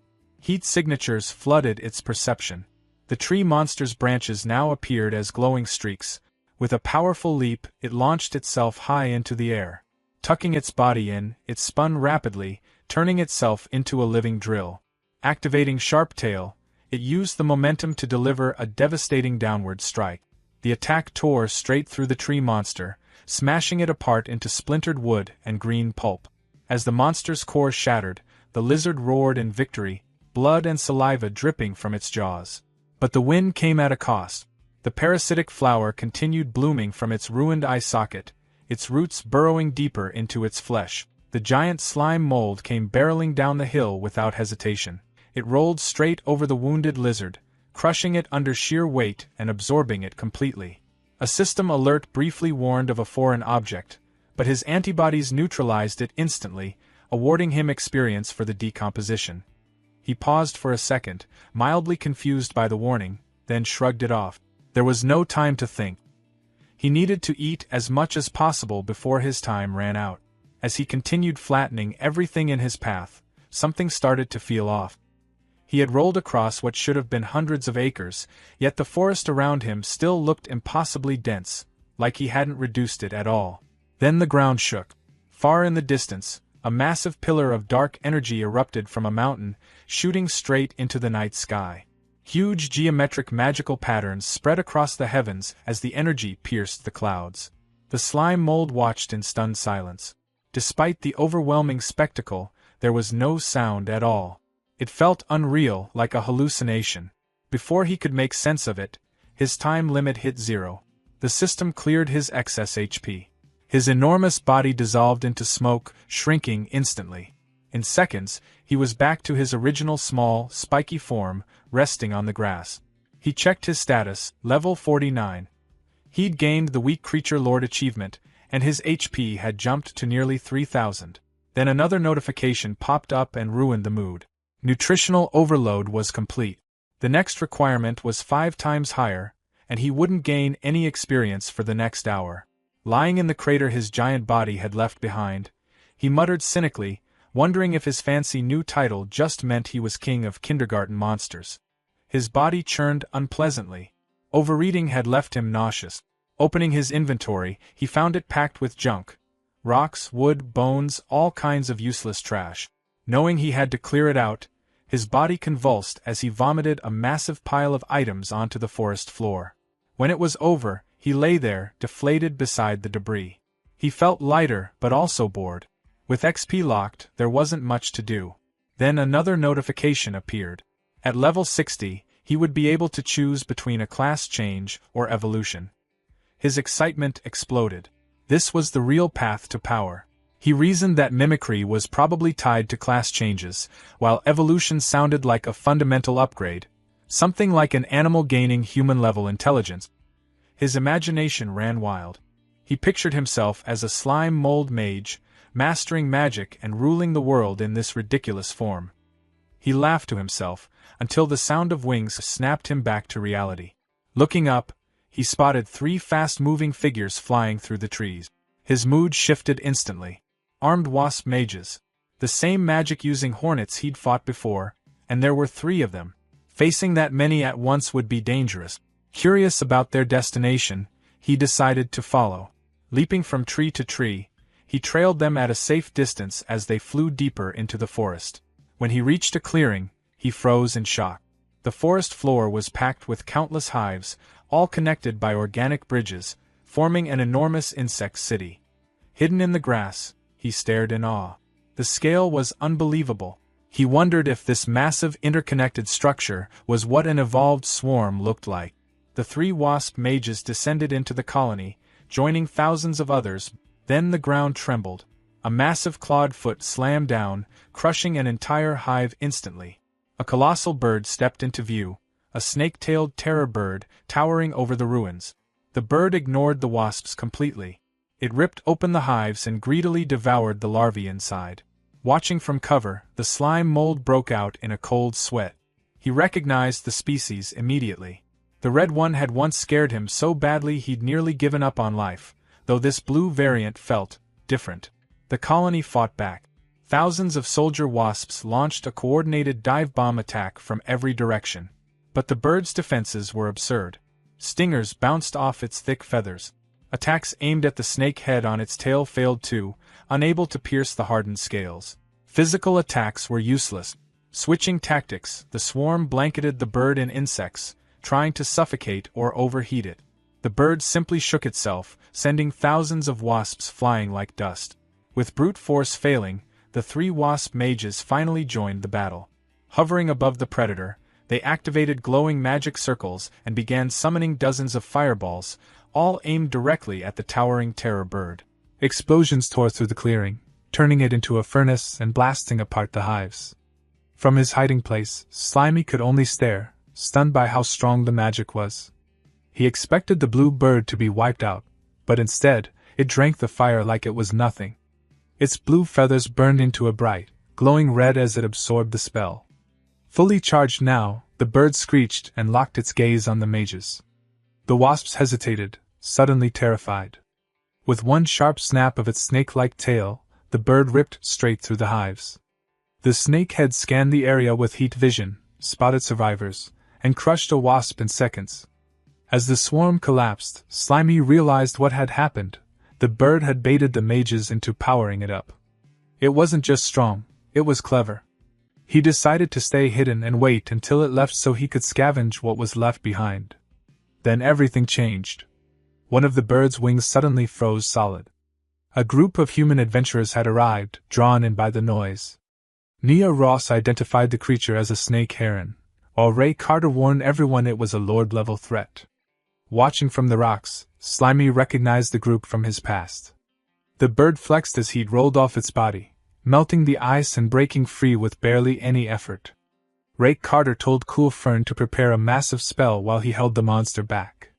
Cool Fern nodded, his staff lighting up with stored power. The snake heron struck with a massive claw, which Rake blocked with his shield. The impact nearly crushed him, but he forced a shield counter that blasted the bird backward. The rebound shattered his shield, leaving him exposed. The snake tail lunged for his throat, but Nia's boar, little steel back, slammed into it, knocking it off course and giving Rake time to retreat. The bird didn't waste a second. It unleashed all the fire it had absorbed in a massive blast, like a dragon's breath. Cool Fern slammed his staff into the ground, raising a towering wall of ice just in time. The team took cover as fire and ice collided, flattening the surrounding trees. From his hiding spot, Slimy watched in pure terror, realizing just how far out of his league this fight was. The ice barrier started to melt. Cool Fern shouted as he poured in everything he had left, but the wall finally shattered. When the smoke cleared, the ground was scorched, but the humans were still standing. Slimy could only feel miserable about how weak he was compared to them. Exhausted, Cool Fern admitted he was completely out of magic. Rake immediately took control, telling Nia to cover him while he went for the final blow. Little Steelback fired a spread of quills at the bird, distracting it long enough for Rake to release his full power. He launched himself into the air and came crashing down, his mace glowing like a falling meteor. The strike smashed the bird's head into the dirt, crushing its skull in one clean hit. The monster dropped. Rake stood over the body and declared the battle finished. Cool Fern let out a breath, commenting on just how dangerous the creature had been. From the shadows, Slimy decided that sticking close to humans might be his safest option. Rake told Nia to search the bird's memories for clues about their missing boss. But as he stepped near the tail, the red snake head suddenly bit into his shoulder. At the same time, the main head, everyone thought it was destroyed, snapped its eyes open for one last move. Cool Fern reacted instantly, driving an ice spike through the snake head and killing it, shouting a warning about petrifying venom. Nia rushed forward with a potion, but it was already too late. Rake's throat had turned to stone, making it impossible for him to swallow. His body collapsed as his skin hardened into gray rock. Nia broke down beside the statue that had been her leader. Realizing the snake heron was draining Rake's life to heal itself, Cool Fern grabbed her and forced her to run. As they escaped, the snake heron slowly rose again, its wounds sealing shut. It watched them flee, then let out a sound that made it clear who truly ruled the battlefield. Cole gulped down a stamina potion while running, admitting between breaths that he'd misjudged things badly. He said the snake bird wasn't just lord level, it was already on par with a high-tier monster lord. Still, he believed there was hope. If they could make it out of the forest within a week and get the church to send a royal priest, Carter might still be saved. That hope shattered when the snake bird caught up. It slammed down in front of them, cracking the ground on impact. Cole stared in disbelief, muttering that it had regenerated far faster than he expected. He told Nia he'd take command from here. The bird lunged, claws flashing. Nia froze, panic taking over as she asked him what they were supposed to do. Cole told her not to be afraid. He said he'd already thought this through. He ordered her to conserve her magic for now. They needed to escape this cursed forest later. Then he began casting, unleashing an ice Gatling barrage. Frozen bullets hammered the snake bird, locking its legs in place as ice piled up around them. But the monster broke free. Heat built in its throat. It was about to cast high-tier flame magic again, and Cole knew immediately what was coming. He shouted at Nia to ignore everything else and just run. Seeing him walk straight toward the bird, Nia demanded to know what he was doing. Cole answered calmly that he had no choice. If he didn't pin it down here, either of them would escape, and immediately cast high-tier magic, summoning a glacial barrier, a massive wall of ice that rose between them. Nia screamed his name, but the other side of the wall was instantly swallowed by flames. The heat and light tore through the forest, leaving her devastated. Nia clenched her teeth and swung herself back onto Little Steelback's back, urging it forward as she rode away. She knew she had to leave this place immediately, and report everything about this twisted forest to the church. Staying any longer felt dangerous. Just then, her owl caught up to her. Nia felt a rush of relief. She had thought she'd lost it earlier when their magical connection was cut. Seeing it again was a huge comfort. With her owl's vision guiding her, finding a way out of the forest should have been much easier. But that hope shattered almost instantly. The owl didn't respond to her call. Instead, It flew past her and landed silently on a nearby branch. Confused, Nia looked up and froze. When the owl turned around, she saw its eyes bulging unnaturally, filled with something alien. The sanctified fall parasite had infected it. At the same time, far away in a sealed space, another scene was unfolding. Mountains of dead monster bodies were scattered everywhere, weapons still embedded in their flesh. Guild Master Goon stood among them, staring at a system window warning him that his energy and mana had reached their time limit. He already understood what that meant. Suddenly, the dead flesh around him began to move. The corpses flowed together, merging into a single massive body. The entity that formed commented calmly that Goon was panting, clearly struggling to breathe. Over the past 2 years, Goon had exterminated every high-level magic beast in the swamp forest. This entity had died by his hands countless times already. It wondered aloud if Goon had finally used up all his assets. This being was Yahello, the king of the swamp forest. Yahello asked what Goon had been muttering to himself about earlier, guessing it was the thing he called the system, the same thing that helped him turn his guild into one of the 8 great guilds. It claimed to know the secret of Goon's body as well, having gathered similar information through transmigration across other universes. It explained that forcing Goon to give everything he had, sparing nothing, was the only way to truly strangle and kill him. That was why Goon had been lured into this trap. Even so, Yahello admitted it hadn't expected Goon to grow this strong, or to still be hiding so many trump cards. With a cold tone, the entity offered him one last choice. After destroying everything Goon had built, would he prefer to be turned into a corpse puppet? Or would he join them and take part in the grand plan of dimensional ascension? Goon said he'd already made his decision. Picking up his weapon, he answered by slashing forward, declaring he would kill them all. Yahello laughed, calling it pointless. Inside this eternal barrier, it was immortal and undying. It asked if Goon really understood that. Another mass of flesh surged up from behind to attack, mocking him for still being nothing more than mortal flesh. His heavy breathing proved he was nearing his limit. If he refused to cooperate, he would die. Goon didn't argue. He calmly took another item from his inventory and threw a vial at Yahello. It shattered on impact, spraying true holy water everywhere. The entity recoiled in shock as the holy water spread, burning through its body. Goon explained that true holy water scorched the soul itself. Even physical immortality was meaningless in front of that power. He admitted it was unfortunate. He'd been saving it for the true mastermind behind everything, but it had to be used here.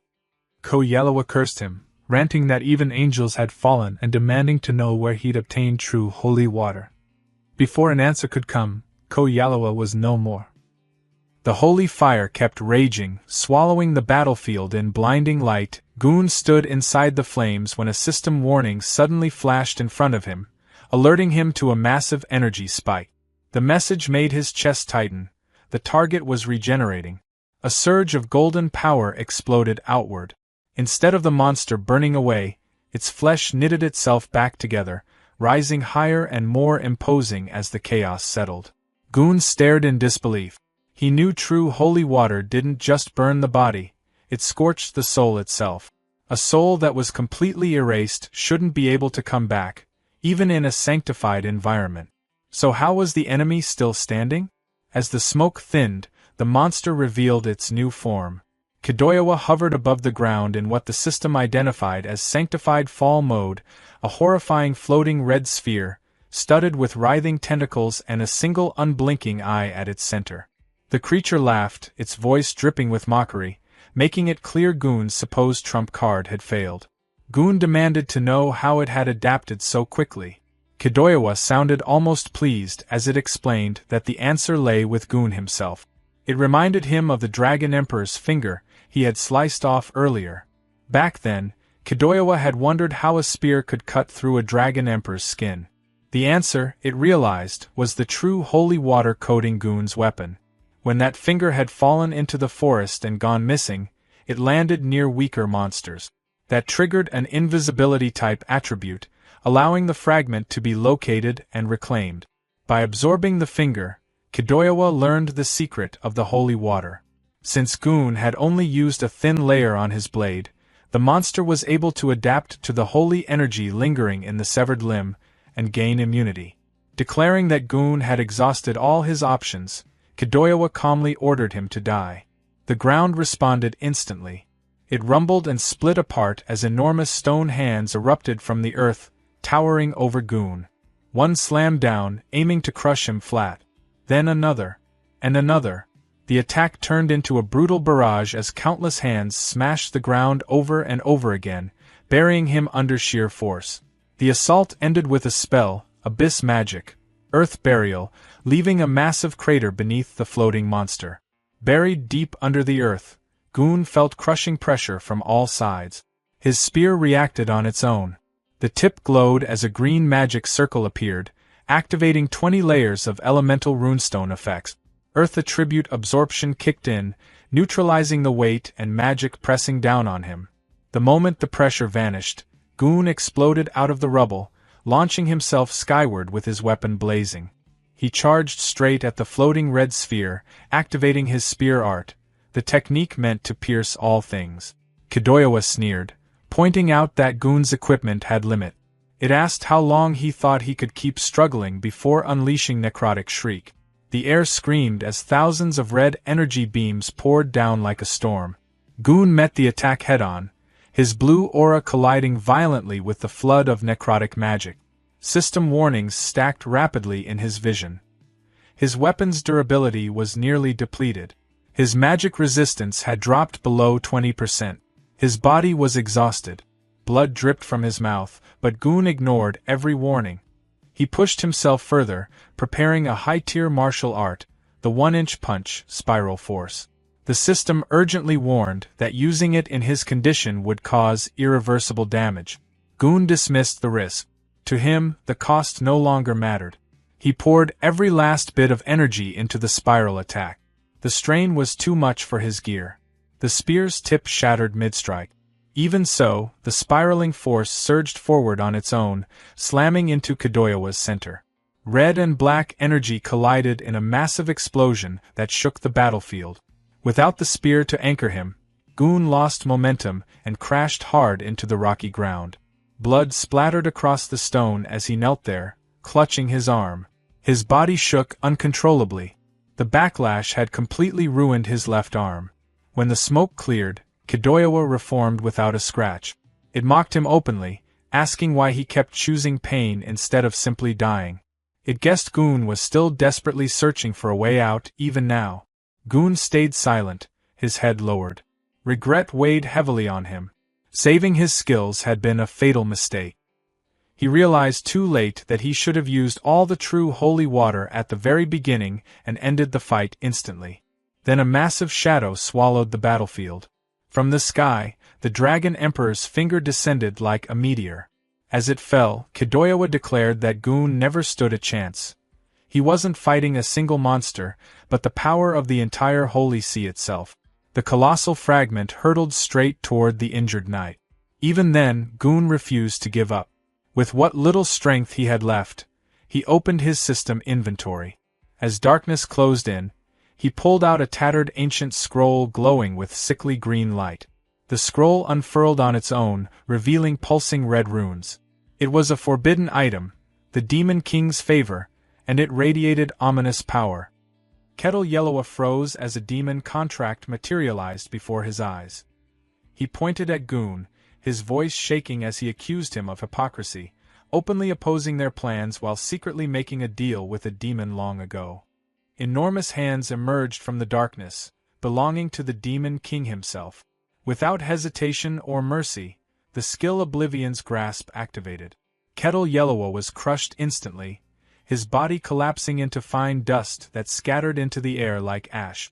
From within the shadows, a demon stepped forward and greeted Goon casually, remarking that it had been a long time. He looked Goon over and burst out laughing, calling his current state pathetic. Just like back when the Demon King had first failed to descend into this universe. The demon sounded almost nostalgic, saying the moment brought back fond memories, and that he'd never forget Goon's so-called kindness. As a reward, he offered to lend Goon his power, claiming it would be more than enough to wipe out those so-called righteous scoundrels. He even directly called Goon a transmigrator, confident that the temptation would be impossible to resist. To his surprise, Goon didn't hesitate.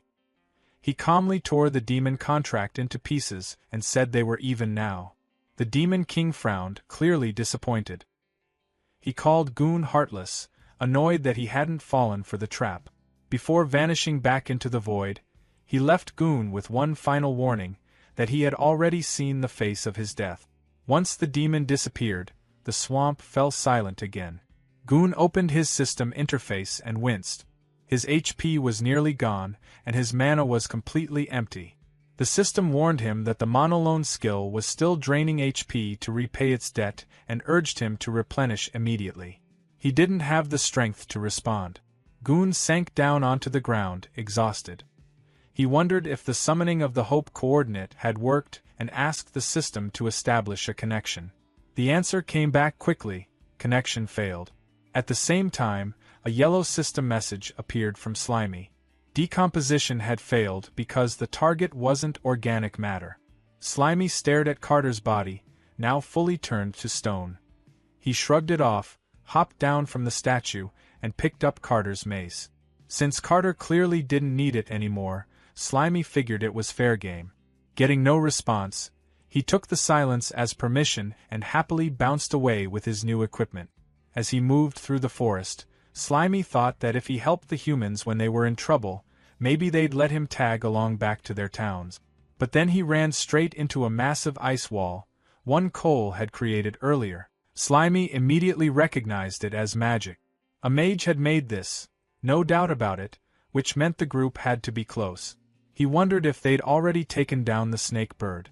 Maybe there was loot left behind. Still, he wasn't stupid. His own survival came first. Instead of rushing in, he decided to scout things out. Activating his search skill, Slimy carefully stretched his tendrils upward. The moment they peeked over the ice wall, his whole body went rigid. The snake bird was still alive. Worse, it was holding Cole. Cole's body was burned beyond recognition, his skin completely gone as if it had been peeled away by fire. Slimy didn't even have time to react before the snake bird casually opened its beak and swallowed Cole whole, like it was nothing more than another meal. That was enough. Slimy didn't hesitate. He turned and bolted. As Slimy ran, one terrifying thought kept repeating in his mind. If Cole was dead, then what about the last girl? Had she already been killed too? Elsewhere in the forest, Sanctified Fall, now fully possessing the owl Mio, dove from above with lethal speed, targeting Nia. Nia reacted instantly, warning little Steelback that Mio was no longer an ally. Her voice was calm but firm as she ordered a counterattack. Steelback responded at once, activating Spiny Back. Its fur stiffened and extended outward like rows of sharp nails, bracing for impact. But Mio was ready. As the owl charged, its beak began to glow.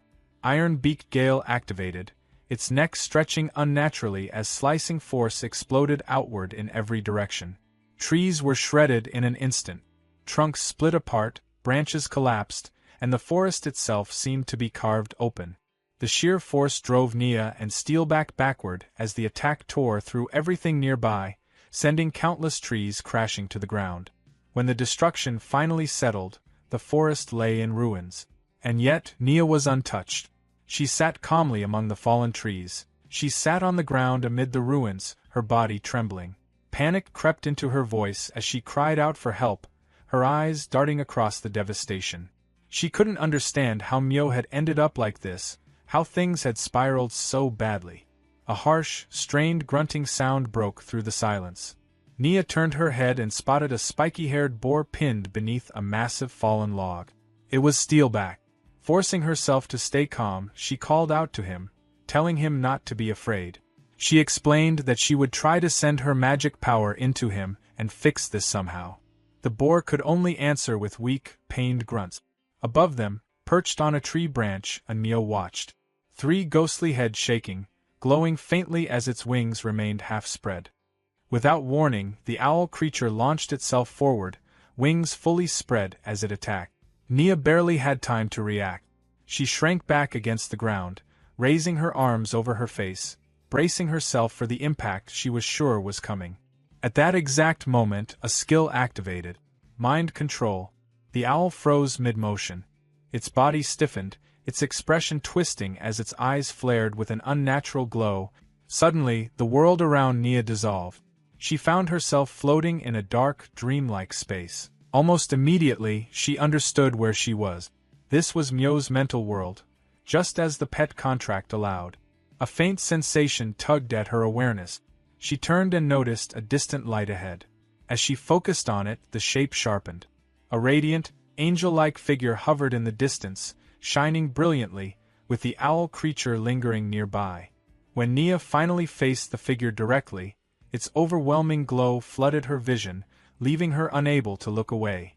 Nia stood in the strange, glowing mental world, staring up at the radiant figure hovering above her. She quickly realized who it was and wondered why Lord Angel was inside Myo's mind at all. Lord Angel looked down at her calmly and told her to come closer, the voice steady and commanding.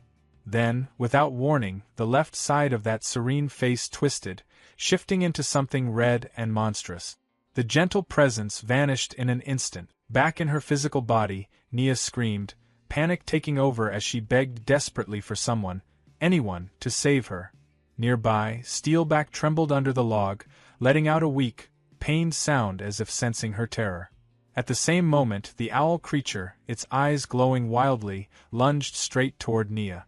Before it could reach her, a spiked club crashed down onto the owl's head midair.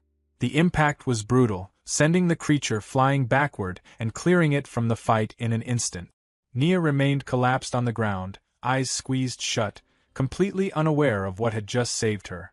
When Nia finally opened her eyes, she froze. Right in front of her, it was Captain Hawk's slime meteor hammer. Slimy swung the massive flail with growing confidence, convinced its control over its own body had finally reached perfection. In its mind, a stone was no different from a bullet, and the flail itself was basically a cannon. That confidence lasted exactly one swing too long. The weapon came down with a loud crack, straight onto Steelback's head. Slimy froze. A bead of cold sweat formed as it realized what it had just done. Awkwardly, it pulled the flail back, its body squirming as the weapon dissolved and melted back into its form. Steelback shook his head and let out a low grunt, looking more annoyed than injured. Nia slowly pushed herself upright and turned toward Slimy. Relief flooded her face as she thanked it for saving them. She gently lifted Slimy into her hands and held it close. Tears welled up in her eyes as she spoke softly, saying it felt strangely familiar. Like, deep down, she already knew exactly who it was. The slime went completely still, its round body stiffening in pure shock. Inside its head, it instantly rejected the idea. That couldn't be true. It was just a slime. Nothing more, nothing special. Nia didn't see it that way at all. Tears poured down her face as she hugged the slime tightly and pressed it to her cheek. Between sobs, she insisted she knew the truth. To her, this wasn't just a slime. It was Captain Hawk, reborn and returned at the exact moment she needed saving. Behind her, Steelback stood frozen, staring at the scene in disbelief. The boar let out a quiet, breathy huff, clearly struggling to wrap his head around what he was witnessing. From the nearby shadows, a pair of bird-like legs slowly emerged. A moment later, the wounded owl creature dragged itself out from behind a fallen log. Even in its battered state, it let out a sharp, furious screech. Nia stiffened, still clutching the slime, and quickly looked back at Steelback. She asked if he could still fight after receiving her magic. He answered immediately, making it clear he was ready. The slime didn't hesitate. Its body softened and spread, thin tendrils flowing across the ground as it activated its search skill. The owl creature dove down, pecking wildly at the slime's tendrils and tearing into the sensory net. But before it could do real damage, the slime suddenly reformed behind it. A solid club slammed straight into the owl's rear. The owl shrieked in pain and fury, twisting around and lunging at the slime in retaliation. That was when Steelback charged. Perfectly seizing the opening, the boar drove his tusks into the owl's side with brutal force. He didn't slow down. The momentum carried him straight through, his tusks piercing clean through the owl creature's body. At the same time, the slime swung its club with everything it had. The name of the attack rang out clearly, plasmatic cannon. The impact was violent. The club, hurled by the force of the blast, shot past the remains and buried itself deep into a nearby tree. The slime's arm trembled as it reached out and tried to pull the weapon free. As it struggled, a single thought crossed its mind. It had definitely used way too much force this time. Nia stood quietly, watching as the slime finally pulled its weapon free from the tree. As the moment lingered, her thoughts drifted back to Myo, the worry she had carried bubbling up again. She crouched down, studying the slime more closely. Then it clicked. This was the same tiny creature she had met by the campfire earlier that night. The more she thought about it, the more certain she became. It was also the same presence she had sensed earlier through Myo's reconnaissance. Slowly, Nia reached out and lifted the slime gently. Half joking, half serious, she asked if it had been following her all this time out of some special fondness.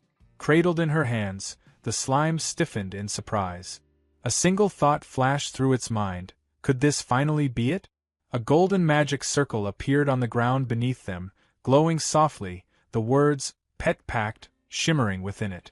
Nia looked directly at the slime and asked if it was willing to form a pact with her. Her expression was calm, sincere, and filled with promise. She swore she would take good care of it. Before the slime could answer, a bright yellow system window abruptly appeared, flashing a warning. It stated clearly that if the host entered a servant pact with a human, access to the system would be lost forever. He would have to choose one, either the system or a master, and there would be no second chance. He started weighing it out. The system was useful, powerful even. It helped him grow, survive, and made everything more convenient. Still, it felt dull compared to the kind of heroine you'd see in an old-school, hot-blooded shonen story. When he really thought about it, the decision felt almost too easy. Numbers, pop-up windows, and emotionless prompts couldn't compare to a real person standing right in front of him. His thoughts ran ahead on their own. He pictured himself and Nia training together under clear skies, running along bright beaches with waves crashing nearby. In his mind, they faced trial after trial, growing stronger together like perfect partners straight out of a very familiar monster-collecting game. In that imagined future, he wasn't just tagging along. He was her monster, fighting for her, trusting her without hesitation. They kept climbing higher, dungeon after dungeon, battle after battle. Nia pushed herself hard and Slimy kept pace, evolving alongside her through every struggle and win. Eventually, she became a champion-level master, her name spreading across nations. Monster taming exploded in popularity, and she rose as the strongest rookie adventurer, gaining fans everywhere she went. People talked about her with admiration wherever she showed up. In that version of the future, Slimy even imagined merging with her, becoming her most powerful and stylish gear, something no one else could copy. With his slime-shaping abilities, he continued evolving until he finally turned into a handsome man, able to stand beside her as an equal. Together, they defeated the great demon king, brought an end to the age of darkness, and restored peace. After that, they got married, settled down, had tons of kids, and lived a quiet life with Steelback always nearby. To Slimy, stories built around systems already felt worn out. If he really had to choose, picking a beautiful girl as his master felt like the obvious answer. In fact, he'd already mapped out hundreds of episodes in his head, dramatic arcs, emotional reunions, and legendary final battles included. He was ready. He decided to choose Nia over the system. Just as he was about to accept the contract, everything went wrong. Nia was killed in an instant. Her body collapsed beside him, her arms still wrapped around Slimy. For a brief moment, nothing made sense. His thoughts broke apart all at once, and little Steelback stood beside him, unable. The one responsible was the corpse of Myo. It stood there calmly, having used abyss magic, Circle of Wind's demise. From the ruined neck, something disturbing happened as a new head began forming. The shape was human-like, but stripped of skin, exposing raw flesh underneath. Little Steelback reacted immediately. Fueled by rage, he charged straight at the monster. Slimy shouted for him to stop, pleading with him not to rush in. He still couldn't understand how the head Steelback had destroyed earlier was already growing back like nothing had happened. Before Steelback could get close, the creature lifted a finger and pointed at him, casting another spell. Using abyss magic, Atavistic Ray, It forcibly altered Steelback's body, reducing him into a small lizard before tossing him aside. The terrified lizard scrambled away into the forest. Slimy stayed where he was. This thing was no longer just an owl. It now had the terrifying power to force devolution. It now had a frightening new power, the ability to force devolution. The human-shaped head finished forming and shifted into an annoyed look, muttering about how everything had turned into a hassle. It scoffed at Yahello, calling him useless and mocking him for burning through resources while still failing to deal with something so small. The voice didn't stop there, throwing jabs at the old man from the Holy See too, saying none of this would have happened if they'd listened from the start. The one speaking finally revealed herself. She was Merlin, Guild Master of the Blue Hat Guild, and one of the church's 7 holy knights. Clearly irritated that she had to handle this herself, Merlin glanced at the sky and noticed the imprisonment barrier was already gone. Even so, she had no intention of chasing anyone down. Activating Tempest Wing, she shot upward at extreme speed and disappeared from view. Slimy was left behind, standing next to Nia's lifeless body. Bit by bit, the truth settled in. Another human had used magic to move their consciousness into the owl's corpse, and because he was too weak, he hadn't even been worth acknowledging. That feeling hit him hard. It was exactly the same as when he first arrived in this world. Everything had happened too fast. There hadn't been time to process any of it. Merlin had killed the master he was about to choose, which meant the contract never went through. He briefly wondered if he should feel lucky for surviving, but the thought didn't last. Nia was gone, and he was still here, worrying about staying alive. Until he personally killed that monster, he decided he had no right to call himself a man. Anger burned through him. Slimy swore he would crush the enemy's head with his own cytoplasm and took off through the forest, chasing after his target. Elsewhere in the swamp, Goon's system informed him that the Monolon repayment was complete. It immediately followed up with warnings about his condition. His health was down to 789 out of 2.8 million, and his arm was badly damaged and needed treatment right away. Goon told the system to stop pointing out the obvious. He had nothing left to give. He ordered it to keep trying to contact the transmigrator summoned by the Hope coordinate. The system replied that long-distance communication wouldn't work until the initial connection was fully established and advised him to keep moving to find a stronger signal. Goon already knew the Holy See would send reinforcements.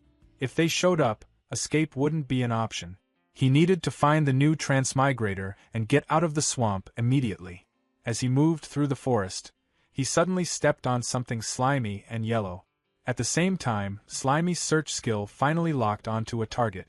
Thinking he'd found the long-necked monster, Slimy attacked without hesitation, swinging his mace at full force and smashing it straight into Goon's head. The impact felt wrong. There was resistance, like hitting armor. The shape of the target didn't feel right either. When the figure collapsed, Slimy realized his mistake. This wasn't the monster. He'd mistaken Goon for part of it because of the tassels on his helmet. Slimy apologized quickly, blaming the poor lighting and grumbling about how the flashy helmet made things hard to see. Before he could explain any further, Goon grabbed him. Recognizing Hawk's weapon and catching the scent of Nia's blood on Slimy, Goon accused him of killing his guild members, assuming he was connected to the church. At that exact moment, both of their system windows appeared at the same time, announcing that the connection had been successfully established. Goon immediately understood that Slimy was a transmigrator, and as Slimy stared at Goon's system window, he finally realized he wasn't the only transmigrator in this world. Goon stops mid-action, staring at the screens in shock. He asks if Slimy also has a system, quickly realizing this creature is a transmigrator. Slimy is just as stunned, learning that Goon is also from another world. Goon explains that in his fight against the church, he activated a noble phantasm called Hope Coordinate to summon an ally. Slimy now understands that his arrival wasn't random at all. Goon admits he was too weak to save Nia even after meeting the guild and asks Slimy if he's willing to help. He reassures him that he also started with nothing after transmigrating and survived by relying on the system, adding that this world shows no kindness to anyone. Goon then removes his helmet, revealing he isn't human and that he hides his face for a reason. Curious, Slimy asks what race he belongs to. Goon admits he's a goblin, one of the most hated races. Expecting something completely different, Slimy comments that he'd rather remain a cute slime than look like an ugly green monster. Goon reveals his face instead, refined and elf-like. He casually mentions that his appearance causes problems, just not the kind Slimy imagined. Slimy complains it's unfair for a goblin to look that good, but Goon brushes it off, pointing out that humans would chase him anywhere, while a slime's small body is perfect for moving unnoticed. As Slimy keeps grumbling about appearances, Goon rises, supporting his injured arm. He mentions that he founded the guild to unite different races, then warns that the church has sent a ruthless knight named Merlin, the guild master of the Blue Hat Guild. When Slimy asks what they should do next, Goon reaches out his hand. A system interface appears as he prepares to transfer all his magic and combat abilities. The system confirms the link, and Slimy excitedly asks if this will instantly make him overwhelmingly powerful. Goon explains that he walked straight into a trap set by the Pope, with the old man from the Holy See pulling the strings, and has already exhausted his strength. He needs Slimy to be the one who continues the fight. When Slimy jokes that this sounds like a typical hatred of the church, Goon corrects him. He explains that the church already controls the world, and their true goal is to sacrifice all life here to fuel beings who want to ascend to a higher universe. Stunned by the scale of it all, Slimy asks how something like that is even possible. Goon begins recounting his past. He explains that he was born a goblin cub at the very bottom of society, raised in mines where survival meant eating scraps and whatever was left behind. At 5 years old, his system awakened, giving him the power to kill the goblins who tormented him. In his memories, a blood-covered young Goon questions who he really is, yet knows his soul was always human. He goes on to explain that he rescued imprisoned female heroes and helped them recover using a skill called dual cultivation. Slimy agrees that even with a monster body, Goon's heart is human. Then it clicks what that skill really means, and Slimy awkwardly points out that it involves sex, comparing it to his own useless decomposition ability. Goon confirms it without hesitation, admitting the skill is exhausting and even saying he envies Slimy. He explains that partnering with different classes boosted different stats, warriors strengthened his vitality, mages increased his magic output, and the experience gain was massive. He used that power to protect them and start families. Wanting a safer future, he moved them all to the royal capital. Hearing this, Slimy explodes with jealousy, accusing Goon of bragging about his love life. The tone shifts instantly. Goon's voice breaks as he says moving to the capital was a fatal mistake that cost him his wives and child. A heavy presence interrupts the transfer at 12%. Merlin arrives, now inhabiting a massive bird-like body, announcing that he's finally found Goon. Goon senses the danger immediately. He shoves Slimy out of harm's way and dodges unseen slashes tearing through the space around him. Merlin follows up by casting Abyss Magic, Circle of Wind's demise, forming a giant tornado that rips through the forest. When the destruction settles, Merlin stands calmly in the center of a crater. He taunts Goon, openly stating he knows he's a goblin and wants to capture him for experiments. Ignoring orders to kill him, Merlin mockingly brings up Yahello, asking how Goon managed to defeat an undying monster. Goon pulls himself from the wreckage as his system warns that his armor is destroyed and suggests retreat. He shuts the warning down. Merlin notices him speaking to an unseen interface and jokes about claiming the system for himself once he steals Goon's body. Bleeding, Goon realizes Merlin is a devil and that the undying monster was the result of twisted experiments. Merlin scoffs, saying human lives mean nothing. Suddenly, slime-coated rocks fly toward him. Merlin catches them without effort, barely glancing over.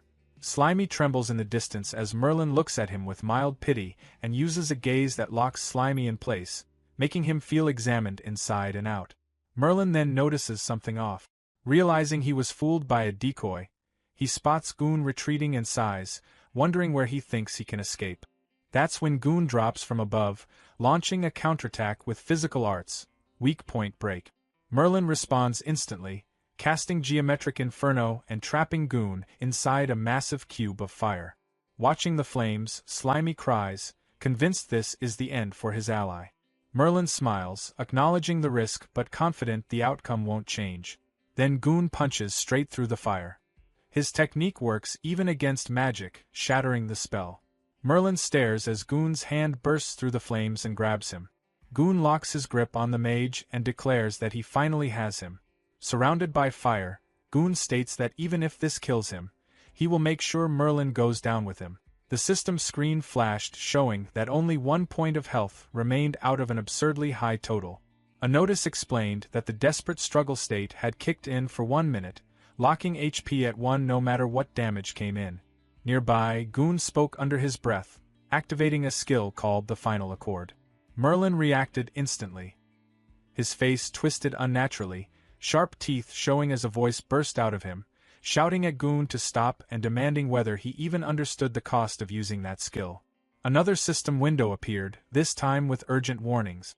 It explained that the Final Accord would cancel out desperate struggle, drop the host's HP straight to 0, and completely erase both body and soul.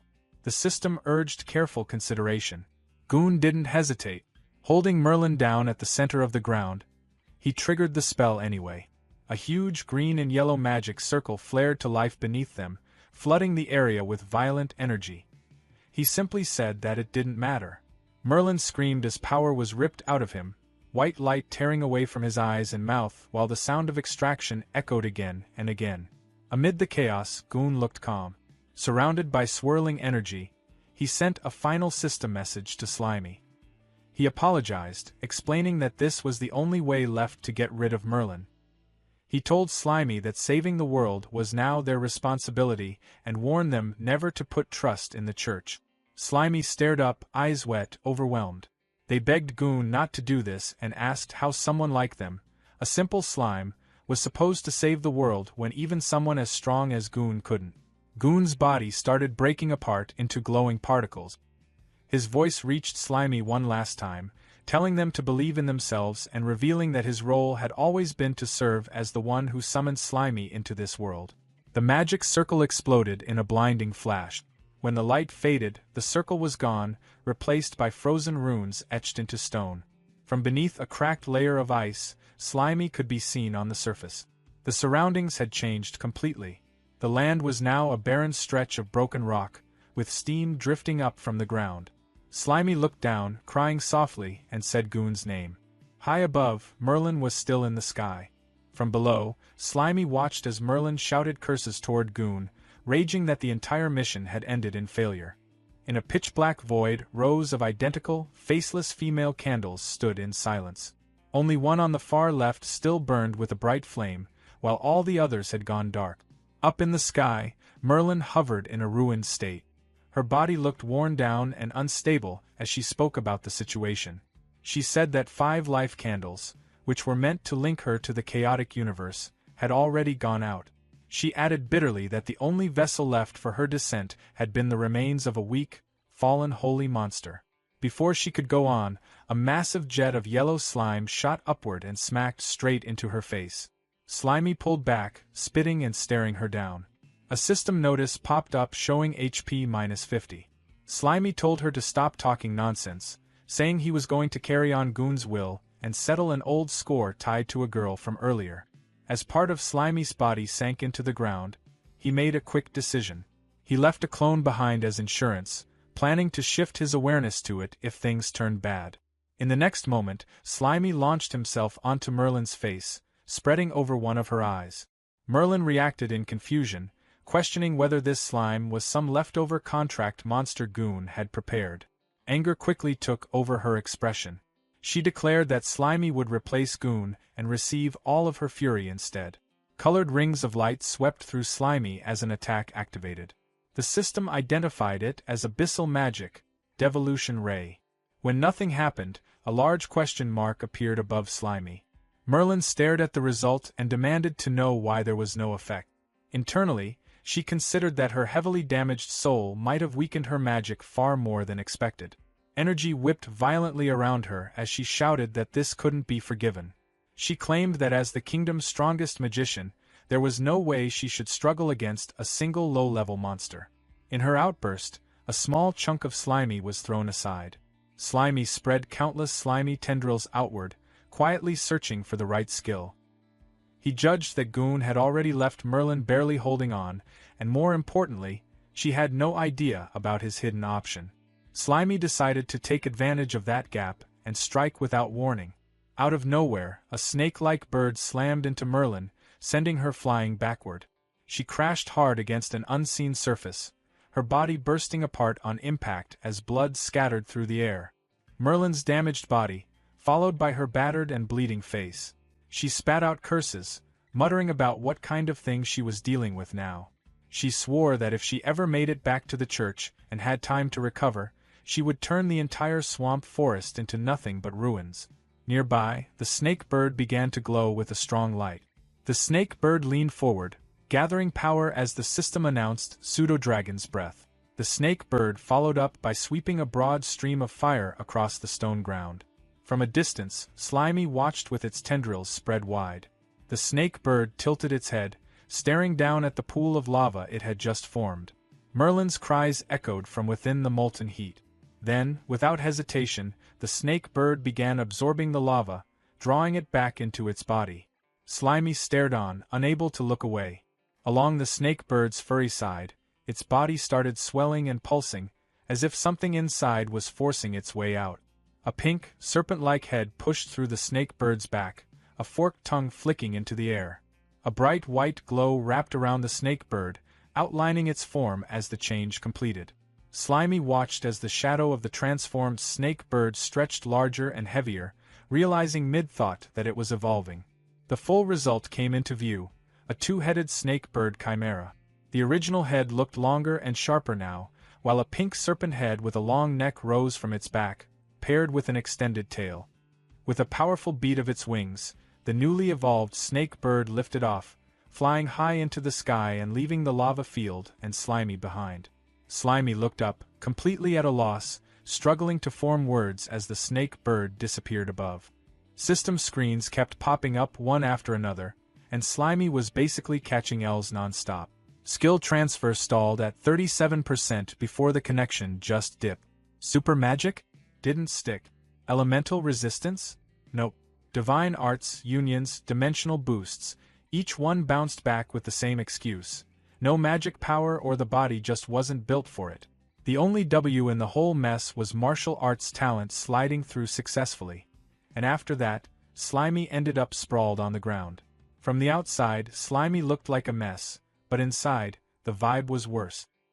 He admitted to himself that life as a clueless little slime mold had honestly been way more chill. Even with all these new gains, happiness just wasn't there. Slimy activated search, and scattered remains nearby responded. Pieces of Goon's body started pulling together bit by bit, drawn in under Slimy's tentacles. New notifications rolled in. Forging skill unlocked. Medical knowledge unlocked. Cooking skill unlocked. The encyclopedia and map atlas partially filled in. That helped. A little. Slimy started shaping himself into something more human. It took effort, but once the form held, his mindset shifted. He reminded himself that slacking off wasn't an option. He told himself he had to carry on Brother Goon's legacy, because if the church really went through with sacrificing the world, nobody was making it out. He kept reinforcing the shape, filling it in, sticking everything together. The result wasn't perfect, but it was close enough. Slimy figured that even without a real body, controlling it like this should work. Then he tried moving. The moment he put weight on it, the whole thing got shaky. Standing turned into a struggle, and one wrong adjustment sent everything out of sync. He tried correcting himself, but the coordination was a nightmare. Focus on one side, lose the other. Manage the top half, lose control of the legs. The structure gave out, and the human form collapsed back into a blob. Slimy decided to call it for now. Hiding felt smarter, especially since there was no guarantee the church wouldn't send people again.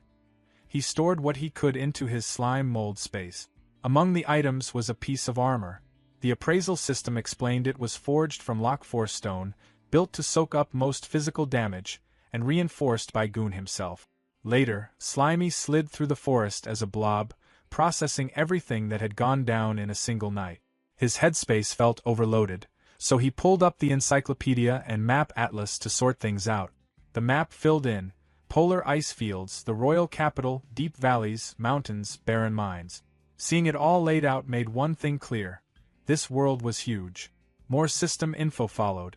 Portals were set up by the royal capital in different regions, letting people travel back and forth. The church ran all of it. Adventurers had to apply through them, and anything gathered on trips got taxed hard. Half of it went straight to the church. The system confirmed Slimy's current location, the swamp forest. Slimy immediately caught onto the idea that finding a portal could mean a direct trip to the royal capital. The route was obvious now. Still, he knew rushing in weak wasn't smart. Right now, his only real backup plan was a piece of busted high-level gear and whatever resources he could scrape together. Then his attention shifted to the body nearby, the girl named Nia. Slimy stared at it for a moment, quietly weighing whether breaking it down was the next move. Slimy hovered over Nia's body for a moment, quietly settling the choice in his head. He figured that keeping her around wouldn't change anything. There was no bringing her back. Letting her sit there and slowly decay felt worse, so he decided this was the cleaner ending. The body started to shift, dissolving smoothly into slime and blending in with him. As it finished, a voice echoed like a soft send-off, saying goodbye to the little slime. After that, Slimy locked in. He told himself that from this point on, even if all that was left of him was a chunk of slime mold, he'd personally see the end of that church. No shortcuts, no backing out. The system wrapped things up fast. Decomposition confirmed. Experience shot up, pushing him from level 49 to 50. He picked up a small batch of enhancement points, and a new skill, Domination, came online. Almost instantly, it synced with his natural traits and fused with Central Command, leveling up into something new, Parasitic Domination. Time passed quietly as Slimy rested in the forest, until movement snapped his attention back. A frog hopped nearby, croaking loud enough to trip his danger sense. Slimy didn't hesitate. He launched a plasmodial barrage, and the frog went down right away. The system logged the win, experience gained, and a bit of HP lost in the process. Standing over the frog, Slimy casually apologized, saying he needed a test subject for the new skill. No hard feelings. The system broke the ability down in detail. Parasitism meant sending slime clusters into the target's body and overriding its neural network. Domination meant full control afterward, turning the body into a shared sense puppet that followed command. Slimy noted that ever since syncing Brother Gon's encyclopedia data, the system explanations had gotten way more specific. Honestly, it made things easier. First, invade the corpse with slime mold. Simple enough. He activated the skill, and slime poured into the frog's body. Inside, it spread fast, wrapping around everything until the whole thing was covered. A second later, the frog twitched. The system confirmed success. One swamp frog corpse puppet acquired. It also flagged that Slimy had hit the current control limit and would need to level the skill up to manage more. Watching the frog move on its own, Slimy realized parasitism handled the basic motion automatically. The next step was domination. He focused, getting ready to shift his awareness into the slime cluster inside the body and take full control. Slimy realized that his consciousness had really transferred into a corpse. A system window appeared beside what used to be a swamp frog. System, Corpse Puppet, Swamp Frog. Durability, 0%. Available skills, Charged Strike, Tongue Fist, Pounce Bite. Slimy noted that there was even a species introduction. He found it interesting, then focused on the durability. He reminded himself that since it was already a corpse, having 0 durability made sense. There was no HP to talk about. From the frog's low point of view, the forest looked massive. Slimy observed that the field of vision was incredibly wide and figured this must be how a swamp frog saw the world. He found it strangely magical. Looking at the frog's hands, he realized that because he had invaded all the nerves, he had inherited the muscle memory too. He commented to himself that it felt exactly like using his own body, with no need to adjust. Then he considered something else. He realized that after turning a body into a puppet, his main slime body would switch into automatic mode. He admitted that sounded a little risky. Thinking about actual combat, Slimy told himself he would need to stay hidden first, then make a move. A moment later, he dropped the serious thoughts. For now, he decided he just wanted to try driving this new body. The frog's tongue shot out. System, Tongue Fist. The frog started hopping around, croaking repeatedly. Slimy found it incredibly entertaining. He noted that it was fun and decided to explore somewhere else. The frog moved through the forest and spotted a snail. It called out for the little snail not to run and immediately lunged forward. Right after that, the system began to glitch. Signal weak, disconnected. Back in his slime body, Slimy estimated the distance to be about 30 meters. He realized that when controlling a parasitic puppet, he couldn't move too far away from the main body. The frog continued croaking and attacking with its tongue even without his direct control. From his slime body, Slimy finally understood what was happening. He concluded that it wasn't coming back to life. He worked out that the main body functioned like a signal transmission station. When he actively controlled the puppet and moved too far away, the connection would drop because the signal became weak. On the other hand, when the puppet stayed close to the main body, the parasitic corpse would enter automatic mode and act based on its instincts from when it was alive. The frog lashed out again and missed. Watching this, Slimy commented that the automatic mode did not seem very smart. Slimy decided not to overthink it. He recalled the frog puppet and stored it back into his storage space. Thought, forget it. Let's call it back first. A system window popped up. System, parasitic puppet, swamp frog X1. Slimy then started thinking about the snake bird he had encountered earlier. Following that logic, he figured that as long as he defeated that creature, he should be able to parasitize its corpse too. His imagination ran wild. He pictured himself riding a powerful snake bird through the skies. If he could parasitize a high-level magic beast, that would be amazing. He reasoned that he could build a strong parasitic army and use it to fight against the so-called evil Holy See. The idea amused him. For now, he decided to keep searching for better targets. Slimy hopped across the swamp, moving smoothly over the surface. Without warning, a jet of water shot up from below and slammed into him. System, HP-70. Slimy landed back down, annoyed. He demanded to know who dared to launch a sneak attack on him. A strange creature surfaced nearby. It looked like a mix between a pufferfish and a crab. Slimy ordered it to state its name. The creature only responded with strange noises, repeating dulu dulu as it faced him. Slimy sized it up. He identified it as some kind of pufferfish that could spit water, mixed with a smelly crab. To him, it looked like perfect material delivering itself right to his door, saving him the trouble of hunting. The creature attacked again. System, water gun. Slimy complained that everything and everyone seemed to treat him like easy prey. Then he declared that he would show it the strength of a level 50 low-ranking monster lord. Slimy launched his counterattack. System, plasmodial barrage. The barrage struck the puffer crab directly. The creature quickly turned and tried to swim away. Slimy refused to let it escape. He pointed out that attacking and running away would not be that simple. He activated another skill, Morph Net. A shifting net spread out and trapped the fleeing puffer crab in place. Slimy tightened the morph net, and more pufferfish got caught in the struggle. System. Defeated target gained experience points. Slimy was impressed. He noted that there were way more of them than he expected. When he checked his interface, a new icon appeared. System. Parasitic puppet. Pufferfish X1. Another window opened. System. Corpse puppet. Pufferfish. Durability, 99%. Available skills. Water gun, steel tooth cut, inflate. Slimy observed that this one was in much better condition than the frog. 99% durability looked promising. Not far away, a large swamp crab moved beneath a tree. Slimy climbed up, positioning himself above it. Without hesitation, he dropped down and launched plasmodial barrage from above, striking the crab directly. He landed on top of the creature as it struggled beneath him, its legs thrashing. As it tried to shake him off, Slimy slipped between the gaps in its shell.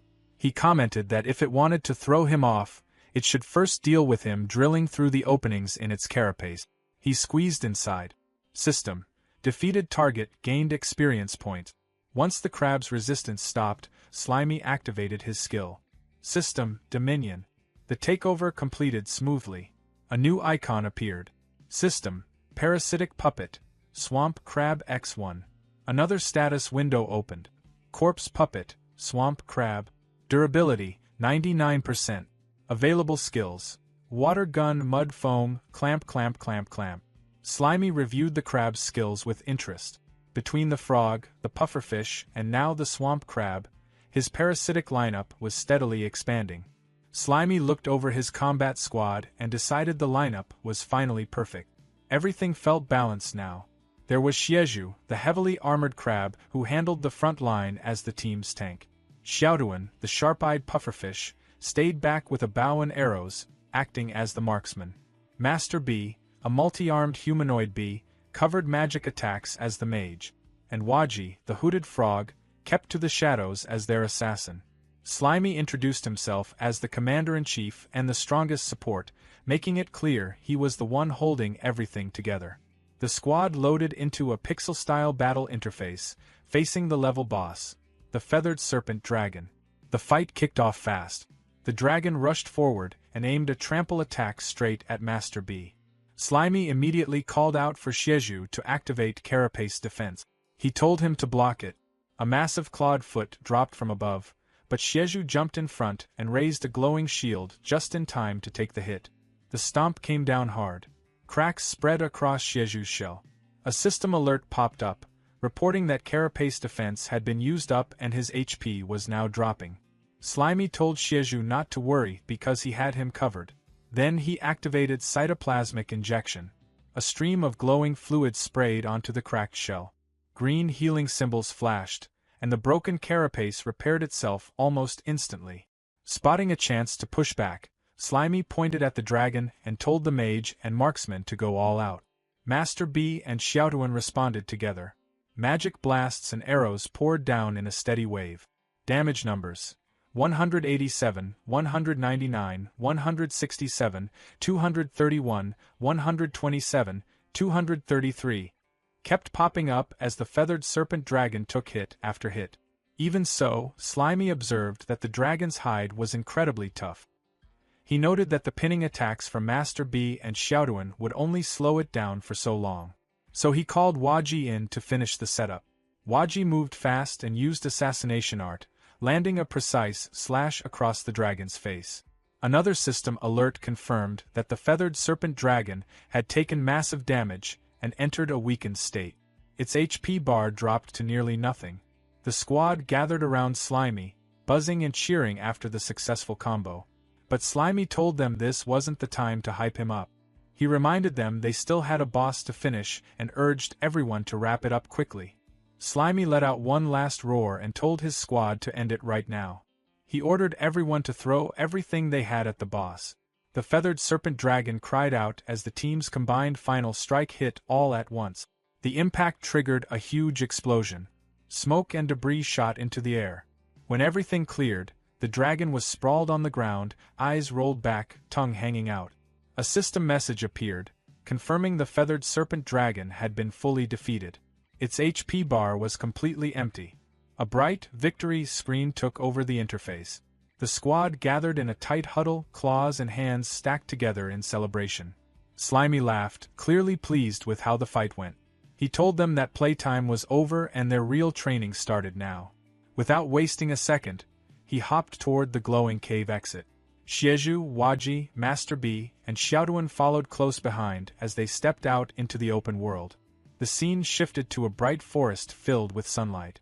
A river ran smoothly between thick trees. Near the water's edge, a small round creature with a long tail bounced along. A system tag labeled it, Bouncy Mouse, Level 9. It had a worm in its mouth. Out of nowhere, an empowered tongue shot out from the shadows and struck the mouse with insane speed. The attacker stepped into view. A mimic stone cat, Level 21, its body covered in rough gray, rock-like scales. The cat secured its catch and let out a proud meow, clearly enjoying the successful hunt. But the moment didn't last. From above, a giant swamp mosquito, Level 35, dropped down. It drove its sharp proboscis deep into the cat's back. The mimic stone cat released a weak, fading meow as the stronger monster began feeding, claiming the hunt for itself. The giant swamp mosquito finished feeding, its abdomen swollen and pulsing with stolen blood. It left the dried-out remains of the mimic stone cat behind and drifted down to the river. Settling lightly on the water's surface, it began laying a cluster of eggs. Below the surface, several fish rushed in at once. They swarmed the spot and started devouring the eggs the moment they appeared. The mosquito reacted instantly. Its body sparked as it activated electric discharge. Blue lightning shot through the water, sending a violent surge in every direction. The nearby fish jolted from the blast, caught in the sudden wave of electricity. But the chain didn't stop there. From the depths, a massive mouth burst upward. An electric catfish, level 44, surged out of the river and swallowed everything in reach. The mosquito, the stunned fish, and a huge gulp of water, all in one powerful snap. A blinding white light exploded across the river. High above, perched on a thick tree branch, Slimy watched it all unfold. He stared at the glowing water and said he couldn't believe it was happening again, especially so soon after dealing with the feathered serpent dragon. The light slowly faded. In place of the catfish was something far larger, a massive blue serpentine beast. A system tag appeared. Thunder Catfish, level 52. The newly evolved monster wasted no time showing its strength. It unleashed Thunder Flash. A towering pillar of lightning blasted from the river, tearing through the water and shooting straight into the sky. Slimy stayed on his branch, looking down at the river in silence as the leftover sparks flickered across the surface.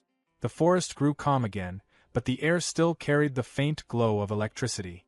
Slimy held onto the tree branch, completely drawn in by the raw power he had just witnessed. He wondered out loud if his eyes were playing tricks on him, or if monster evolutions were really happening more often now. Right then, a system interface popped up in front of him. It began loading background data from the encyclopedia. When the progress bar hit 100%, a detailed map of the swamp forest appeared. The area was labeled as an S-rank danger zone, a place packed with high-level magic beasts where frequent evolution was considered normal. More information scrolled across the screen.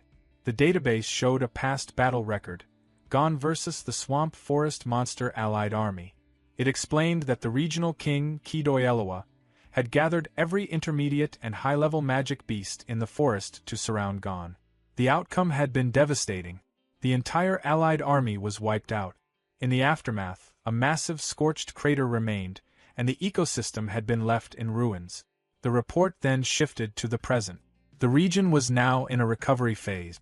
The land was steadily collecting magic power, using it to rebuild the environment and restart the monster's evolution cycle. The surviving intermediate beasts were benefiting the most from this surge of magic, essentially gaining priority access to evolve. The encyclopedia listed examples, including the feathered serpent dragon at level 89 and the newly evolved thunder catfish at level 52. It added that the food chain was about to be completely reshuffled, with every monster fighting for the chance to become the next ruler of the territory. When the recording ended, Slimy admitted that Brother Gon's database was way more useful than he had expected. He glanced at Xiaoduan, Waji, Master B, and Xieju, then wondered if monsters turned into his parasitic puppets could still evolve. That question stayed unanswered for now. He also couldn't help noticing something else. Even though he was only one level below the Thunder Catfish, the fish clearly felt much stronger than him. That detail bothered him more than he liked to admit. A new system notification appeared, explaining that level alone wasn't a perfect measure of strength. It stated that species traits and mastered skills played a huge role. It even included an example, saying that dragons produce dragons, but a level 100 mouse could still end up as nothing more than a snack for a young dragon. As for his puppets, the system reported that there was no relevant data available in the current records. Before Slimy could think further, a massive burst of blue lightning flashed in the distance. The sky lit up again. He looked toward the source and figured the thunder catfish was probably already fighting something else. Without hesitating, Slimy decided he needed to see it for himself and prepared to head in that direction. Slimy drifted closer to the crackling bursts of electricity. The yellow slime watched bright arcs flash through the air nearby. Stuck right in the middle of all that energy, he just stared and blurted out that this was insane. In the clearing ahead, a brutal fight was already reaching its end.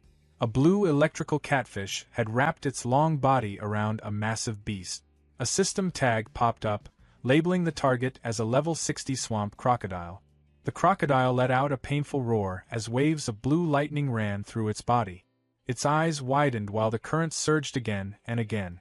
Blood splashed across the muddy ground, then everything went quiet. From a tree branch nearby, Slimy watched both monsters collapse. He stared at the scene and wondered if luck had just delivered a huge reward right in front of him. Without waiting any longer, he jumped down from the branch and landed in the swamp water beside the bodies with a splash. Standing next to the remains, Slimy looked them over. One corpse had already started rotting, while the other looked badly burned. He figured parasitizing them probably wouldn't work in that condition. Still, he reached out to touch the remains.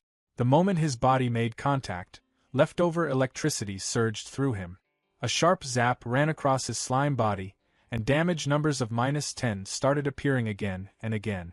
Slimy shook wildly from the current while shouting that there was still way too much electricity left in that thing. While enduring the constant shocks, he remembered the huge amount of honey he had eaten earlier, 115 portions in total. Right then, a system window flickered into view, announcing a state called nutritional overload. His HP display looked ridiculous, 50,000/3,909 with 1 hour remaining. Seeing the opportunity, Slimy decided to take advantage of it. His golden slime body expanded outward, spreading across the swampy ground. The liquid mass flowed over the fallen monsters and completely covered the level 60 swamp crocodile. Above the golden blob, a single word appeared: decompose. System notifications started pouring in. Messages listed experience points gained from breaking down the body. Another alert appeared, announcing a newly acquired skill: lightning attribute resistance. Inside Slimy's golden body, the crocodile's flesh quickly vanished until only a clean skeleton remained. Slimy commented that this actually felt pretty nice. Soon after, another system alert appeared, confirming that his experience had reached the requirement for a level up. Feeling the boost from the overload state, Slimy decided there was no reason to slow down.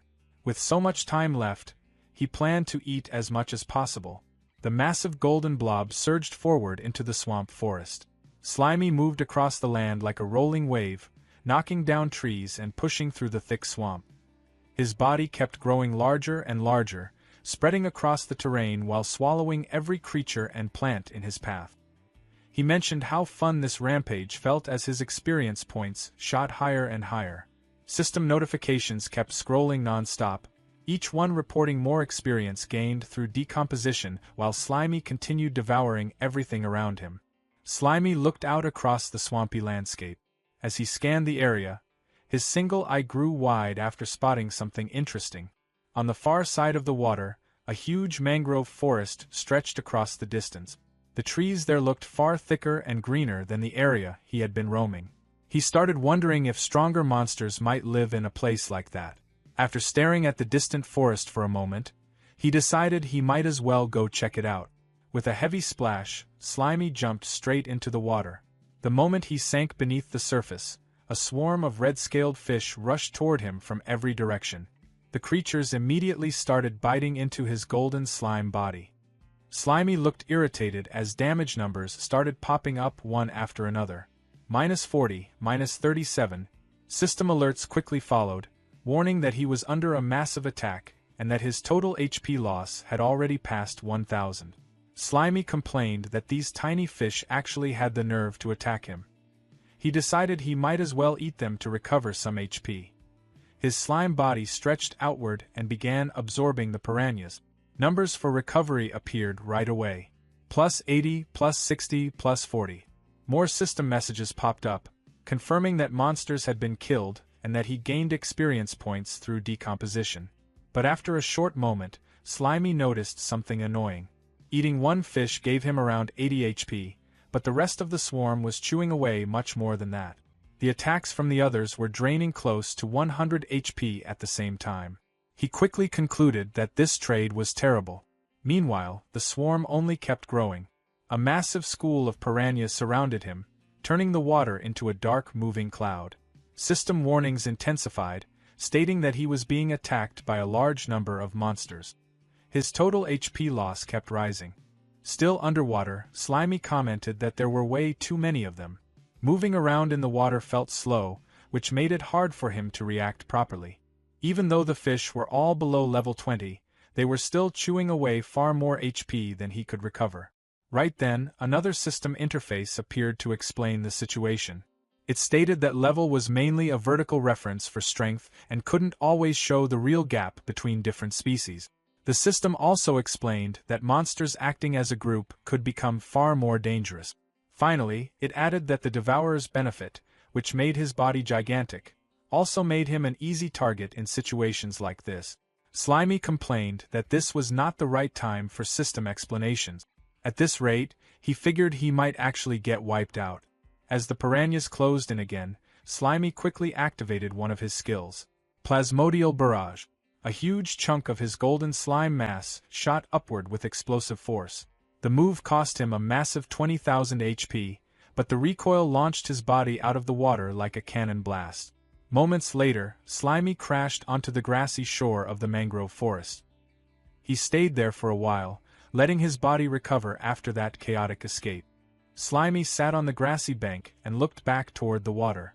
Out there, a huge whirlpool of piranhas was still spinning around like a living storm. Watching the swarm, he started thinking about his honey supply. He wondered if eating more honey would let him turn giant again. The system answered right away with a short confirmation. It explained that he could, but the timer wouldn't reset. A digital countdown appeared in front of him. Current remaining time, 19 minutes and 29 seconds. Slimy accepted the condition without hesitation. Soon after, the rampage started again. His golden body expanded back into a massive sphere and began rolling through the mangrove forest. Trees snapped, bushes vanished, and rocks were pushed aside as the giant slime carved a wide path through the greenery. System notifications kept scrolling non-stop, reporting experience points gained from decomposition while Slimy flattened everything in his way. After a long stretch of destruction, the giant slime finally stopped. His huge body was now covered with uprooted trees, mud, and chunks of rock. Looking around, Slimy noticed something interesting. Even though the land he rolled over was cleared out, the plants nearby were already growing back at an incredible speed. He figured the Earth's magical energy must be feeding the land and helping everything grow that fast. Then his thoughts drifted toward a bigger idea. Slimy started thinking that overthrowing the church might not actually be that difficult. He knew his slime mold body didn't have dragon breath like a giant dragon, and he didn't have sharp claws or fangs like magical beasts. But he believed his real strength was something else, energy. According to him, he had already passed the hardest stage, going from 0 to 1, the beginning step where everything starts. A vision of the future formed in his imagination. His massive slime body appeared on the horizon beneath a glowing infinity symbol. The idea was simple: infinite decomposition, infinite absorption, infinite evolution. Slimy imagined himself devouring non-stop, day and night. If he kept doing that for about a month, he figured the church would eventually face something terrifying, a massive mold army gathering outside their gate. Slimy laughed proudly at the thought. Then a system box suddenly appeared. That won't work. Slimy immediately asked why. The system began loading data before presenting its explanation. It stated that as his level increased, the experience gained from decomposing low-level targets would decrease more and more. A formula appeared on the screen. A equals 0.95 carat delta. Then a table followed. 1 level difference, 95% experience. 5 levels difference, 77%. 10 levels difference, 60%. 20 levels difference, 36%. 50 levels difference, 7.7%. 100 levels difference, 0.6%. Slimy quickly understood the problem.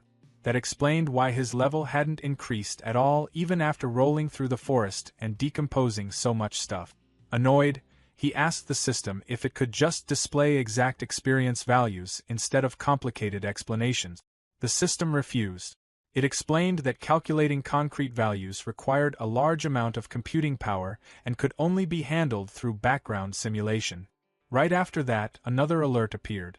Power overload state has ended. The system added that the requirement for the next activation would increase 5 times.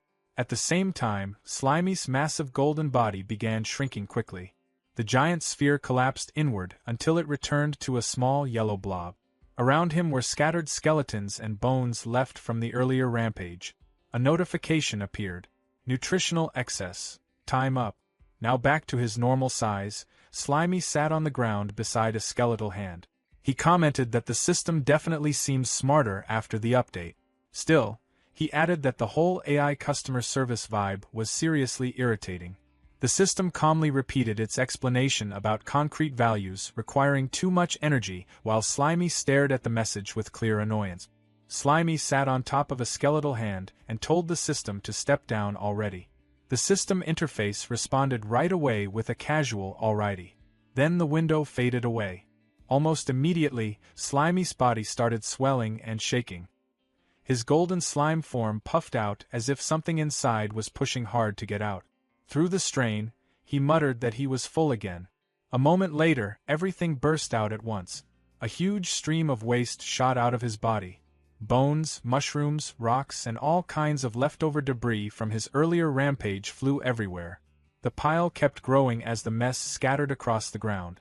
When it finally stopped, Slimy, looking around at the destruction, he realized something important. If he wanted to keep leveling up, he would have to find enemies that were actually powerful. The view of the swamp stretched far into the distance under a golden sunset. The long path Slimy had cleared earlier was easy to see, cutting across the forest like a giant scar. It led all the way toward a distant body of water. Before long, Slimy arrived at the muddy edge of that area.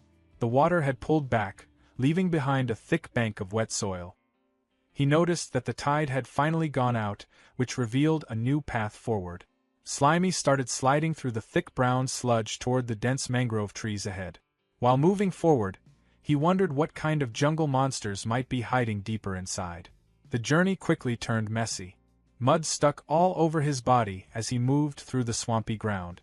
Slimy complained about how disgusting it felt, mentioning that he was already sticky enough without being covered in mud too.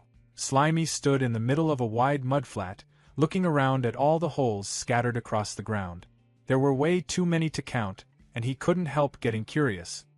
He leaned over one of the dark openings and casually called out, telling whatever was inside to come out because he wanted to try eating it.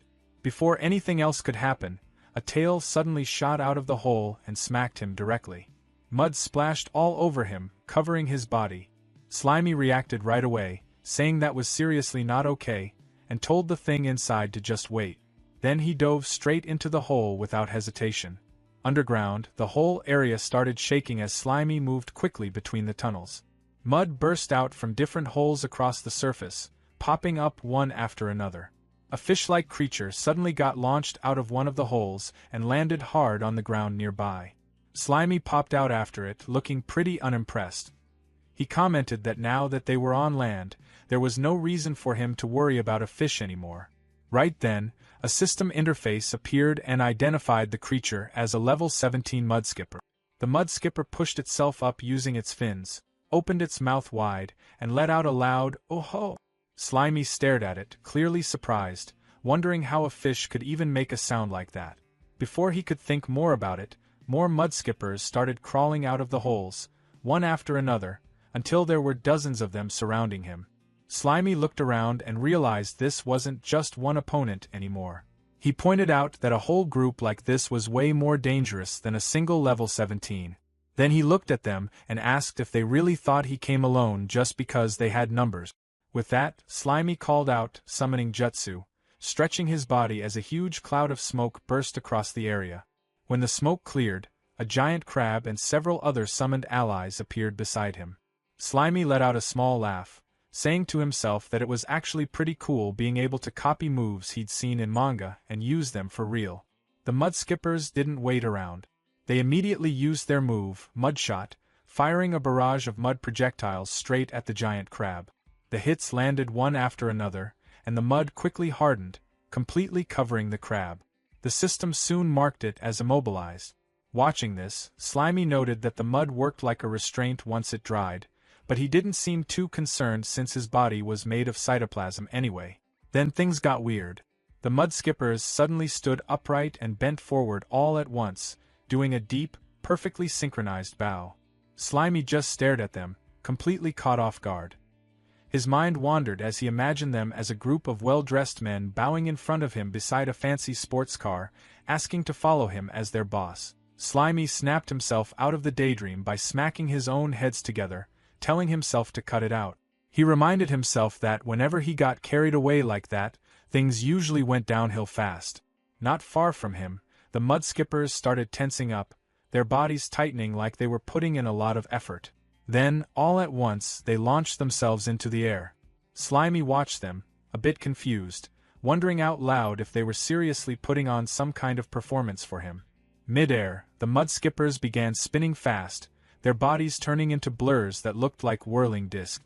Slimy stared at them, calling them chainsaw fish as he tried to make sense of what he was seeing. The spinning creatures then dropped straight toward the giant crab, their sharp, buzzing edges slamming into it again and again. A system message popped up, saying the parasitic puppet's durability was dropping quickly and had already gone down to 55%. Right after that, the system started repairs. Slimy reacted immediately, using cytoplasmic injection and sacrificing 1000 HP to heal the crab. He told it to hold on, adding that he'd leave part of himself behind to act like a backup supply. Next, Slimy used consciousness shift, moving into a small, three-eyed pufferfish form. As one of the spinning mudskippers came at him, he shot out a stream of water, knocking it off course. Then, showing off a set of huge, sharp teeth, he activated Steel Fang Cut. With one strong bite, he tore straight through a mudskipper and took it down instantly.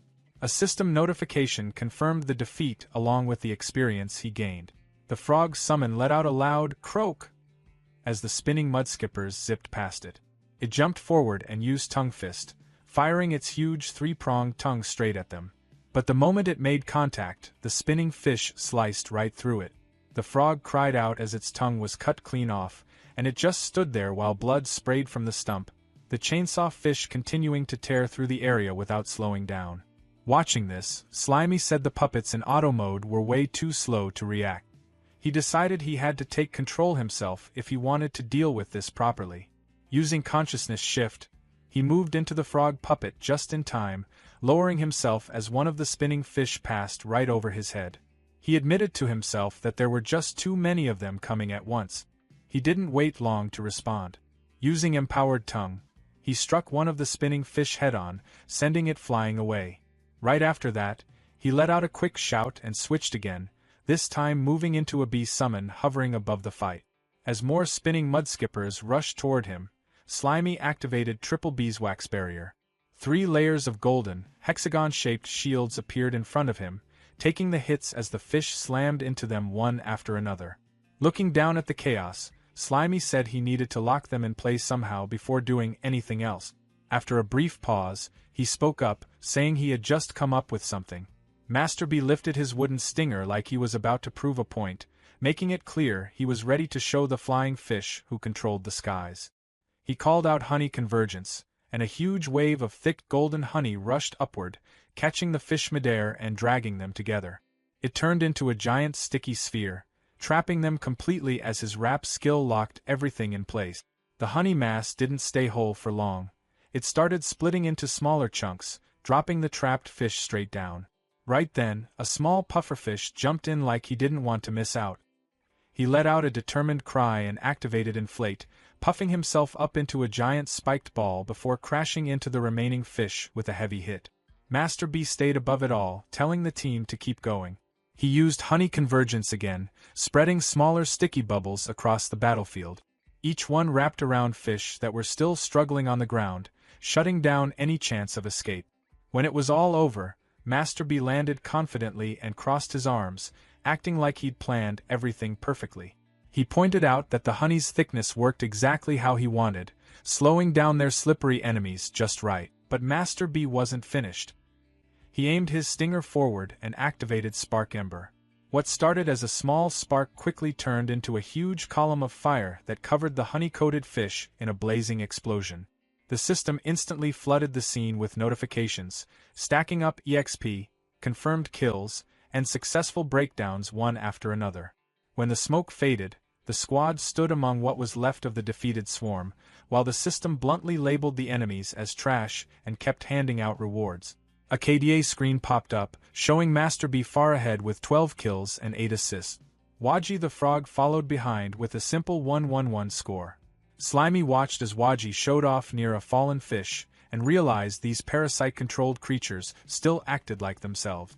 Slimy figured Master B had carried the whole fight, but unlike Waji, he didn't try to show off. Even the pufferfish looked proud, shooting a stream of water into the air like he was celebrating. Then a rich, mouth-watering smell spread through the area, catching Slimy's attention. He started wondering where it was coming from as his senses reacted immediately. Looking around, he noticed the roasted fish covered in honey and realized the fire and honey had accidentally made something that smelled amazing. A system message confirmed it, saying he had discovered a new dish called honey roast fish, which was added to his cooking skill. Master B buzzed excitedly, while the crab and pufferfish started acting hungry. Slimy questioned if these parasite-controlled creatures actually wanted to eat too. Waji responded by sticking his tongue out in a playful way. Seeing how eager everyone was, Slimy decided there was no reason to hold back and told the group to go ahead and enjoy a well-earned feast together. Slimy was busy enjoying the results of the fight, taking his time with the honey-roasted fish. He noticed how the sweetness had soaked deep into the meat, bringing out a fresh flavor, while the high heat had crisped the skin perfectly and kept the inside soft. A system notification popped up, pointing out that breaking down cooked food actually gave even more EXP, almost like it was rewarding him for having good taste. The calm didn't last long. Slimy suddenly reacted, warning everyone that more enemies were still nearby and telling them to get ready. A loud thud shook the ground as a huge creature jumped into view. The system quickly identified it as a mudskipper boss at level 49. Extra details followed, explaining that it could remember its enemies and use sound waves to control its swarm. It usually depended on weaker creatures to gather food for it, and while its overall threat level was listed as average, it still had enough awareness to cause problems. Slimy didn't seem too concerned. He compared it to the queen bee and figured average didn't mean much compared to his own strength. He told himself there was no need to rush. If he just repeated the same strategy as before, winning should be simple. He turned to his team and asked if they were ready. Instead, he found the crab, Master B, the pufferfish, and Waji completely ignoring him, all focused on eating more roasted fish like nothing else mattered. Slimy called out in frustration, asking why they were still eating when the enemy was right there. The mudskipper boss didn't wait. It attacked immediately, slamming into the ground and sending mud everywhere. Then it used Gulp Down, lunging forward and swallowing the remaining fish in one huge bite. Slimy looked at his team, clearly disappointed, muttering that they were unbelievable. Seeing how messy things were getting, Slimy decided the current control method wasn't reliable enough. He switched to a more direct approach, extending strands of his cytoplasm and connecting them to each puppet. A system display showed the new setup, explaining that while it wasn't as precise as a full control link, it allowed much better coordination and faster reactions. Slimy got excited as he realized what he had just pulled off, saying it felt like he was controlling puppets directly and calling it a pretty cool upgrade. Meanwhile, the mudskipper boss stayed where it was, focused on eating what was left of its own group. Slimy watched, noting that a creature acting on pure instinct probably wasn't all that smart. Not wanting to give it more time, he gave the command to attack and pushed forward, pulling his puppets along through the connected strands. The boss responded with another loud cry and started moving, its heavy body jumping across the battlefield as the next fight kicked off. Waji the Frog made the first move, jumping in fast and using empowered tongue to strike. The mudskipper boss didn't panic at all. It watched him come in with those wide, steady eyes, then swung its tail and sent Waji flying like it was nothing. Master B moved right after, staying in the air as he used Spark Ember. A bright fireball dropped straight onto the boss's face, blowing up in a burst of heat and light. Seeing it land cleanly, Slimy got excited and said the fight was basically done. That didn't last. As the smoke cleared, the boss was still standing, and now it looked irritated. It fired back with swamp flow art, raising a massive wave of thick mud and swamp water that towered over the battlefield. Slimy reacted immediately, shocked that it was using intermediate magic, and realized this thing actually had better magic control than Master Mantis. The The scale of its mud control made it clear that going spell for spell wouldn't work. Slimy quickly switched plans, deciding the only way through that defense was to send someone in directly, even if it meant trading one fighter. He called out for Krabsuk to move. Nothing happened. The connection suddenly cut off, and Slimy noticed the broken cytoplasm strand, staring at it in confusion. He questioned how Krabsuk could just ignore orders like that. When he looked over, the crab wasn't even paying attention to the fight. It was still focused on eating the roasted fish like nothing else mattered. A system message explained what was going on. Even with the wired setup, the puppets still had an automatic mode, meaning they could act on what benefited them most unless Slimy controlled every move. And for Krabsuk, that meant eating to evolve instead of fighting. Right on cue, the crab started glowing with a strong golden light. Its body began to change as it shed its old shell, growing larger and heavier. In the middle of it all, a new form took shape, the Swamp Crab King. The system updated instantly, describing it as a boss-level scavenger with a shell as tough as iron and pincers strong enough to crush metal. It was labeled as a medium-threat creature, known for gathering gold from the mud and storing it in its body. Slimy didn't hesitate. Seeing the upgrade, he immediately used consciousness shift and took control of the new form. Now in charge of the massive golden crab, Slimy looked down at the Mudskipper boss and started talking like he had already won. He pointed out that he was now controlling a medium-threat Swamp Crab King, while the boss was only considered average. The size difference alone made it obvious, the crab towering over the Mudskipper. Slimy clicked the giant pincers together, getting ready to finish things, and told the boss to get ready for what was coming next. The Golden Swamp Crab King rushed forward, with Slimy fully enjoying the power of controlling a boss-level body. He drove the massive crab ahead and went in with a huge pincer strike, aiming to finish the fight in one clean move. The Mudskipper boss didn't react much. It stayed calm, lifting its fin as it prepared a counter called Fin Boomerang. A glowing green blade shot through the air at high speed and cut straight through the Crab King's shell like it wasn't even there. The golden body split cleanly into two and crashed to the ground, while Slimy was thrown out, left staring at what just happened. He struggled to process it, questioning how it ended so quickly. Looking for answers, Slimy checked the system, but instead of combat details, it pulled up information from his cooking skill. A diagram explained that after a swamp crab molts, its new shell takes about 10 days to fully harden. During that time, its defense is extremely low, even though that's when it tastes the best. The guide casually described how to prepare it: coat it in flour, fry it in hot oil for a few minutes, and serve. It even mentioned that only the Golden Swamp Crab King was safe to eat, since others carried heavy metals.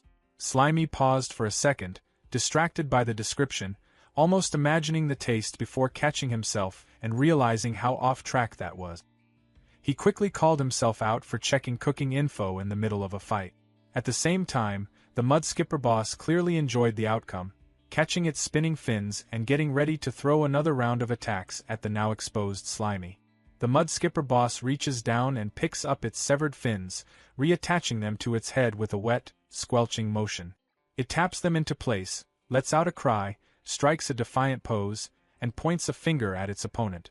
The Slimy reacts with annoyance, noting that as expected of an intelligent species, the monster is deliberately provoking it. It decides that defeating such a foe will yield a significant amount of experience points and declares that it is finally getting serious. Activating the skill search, the Slimy sends out a network of golden threads that crawl across the muddy battlefield, forming a glowing grid. The Mudskipper boss looks down in confusion as the threads reach its feet. Suddenly, the Slimy calls out as a heavy, spiked mace erupts from the ground at the end of a slimy tentacle. The weapon slams into the Mudskipper boss's side with force. However, a system window reveals the boss's slippery skin skill at maximum level, which allows it to dissipate impact force.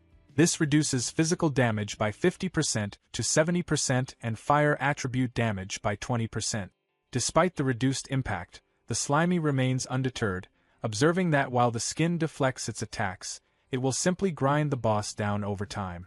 The Mudskipper boss responds by unleashing its intermediate magic, Swamp Flow Art. A massive, churning wave of mud rises from the ground, towering over the battlefield. As the mud crashes down, it tears through the Slimy's golden grid, severing the connections. The slimy reacts in frustration as its formation is broken. In the chaos, a series of explosions rip through the mud wave while a bee puppet circles above. The mud skipper boss watches as sharp mud spikes erupt from the ground, shooting toward the bee puppet. At the same time, a frog puppet leaps into the air, extending its long tongue in a desperate attempt to remain in the fight. The slimy navigates the chaotic battlefield, observing that the entire mud pit is being utilized by the enemy, who possesses a clear home field advantage. It admits to underestimating the opponent, noting that monsters which have gained sentience experience a qualitative leap in combat power compared to others of the same level. From the center of a swirling mud vortex, the mud skipper boss lets out a loud cry and launches its fin boomerang. The slimy identifies its puppet, Xiaoduan, as the pufferfish inflates itself to intercept the attack. The spinning fins strike with devastating force, triggering a system notification that the parasitic puppet's durability is rapidly dropping, falling from 47% to 23%. Xiaoduan is shattered by the impact, and a notification confirms the parasitic puppet is destroyed. As the slimy is propelled forward by the explosion, it thanks Xiaoduan, declaring that the sacrifice will not be in vain thanks to the cushioning provided by the puppet's destruction. Landing directly on the spinning fins, the slimy declares its capture and activates the skill dissolution. The mud skipper boss lets out a muffled cry as its fin is engulfed. A system notification confirms that the decomposition is successful and experience points have been gained. The mud skipper is devastated by the thought of losing his precious fin, while the slimy remains unable to fully comprehend its significance, having never possessed such a part, though it recognizes it held deep importance for the creature. The boss is broken down, leaving the creature to collapse face down into the mud. The slimy laughs while glowing as it imagines the mud skipper boss without fins. Suddenly, the boss erupts in a furious cry, its eyes turning bloodshot with pure rage as it vows to kill the bastard.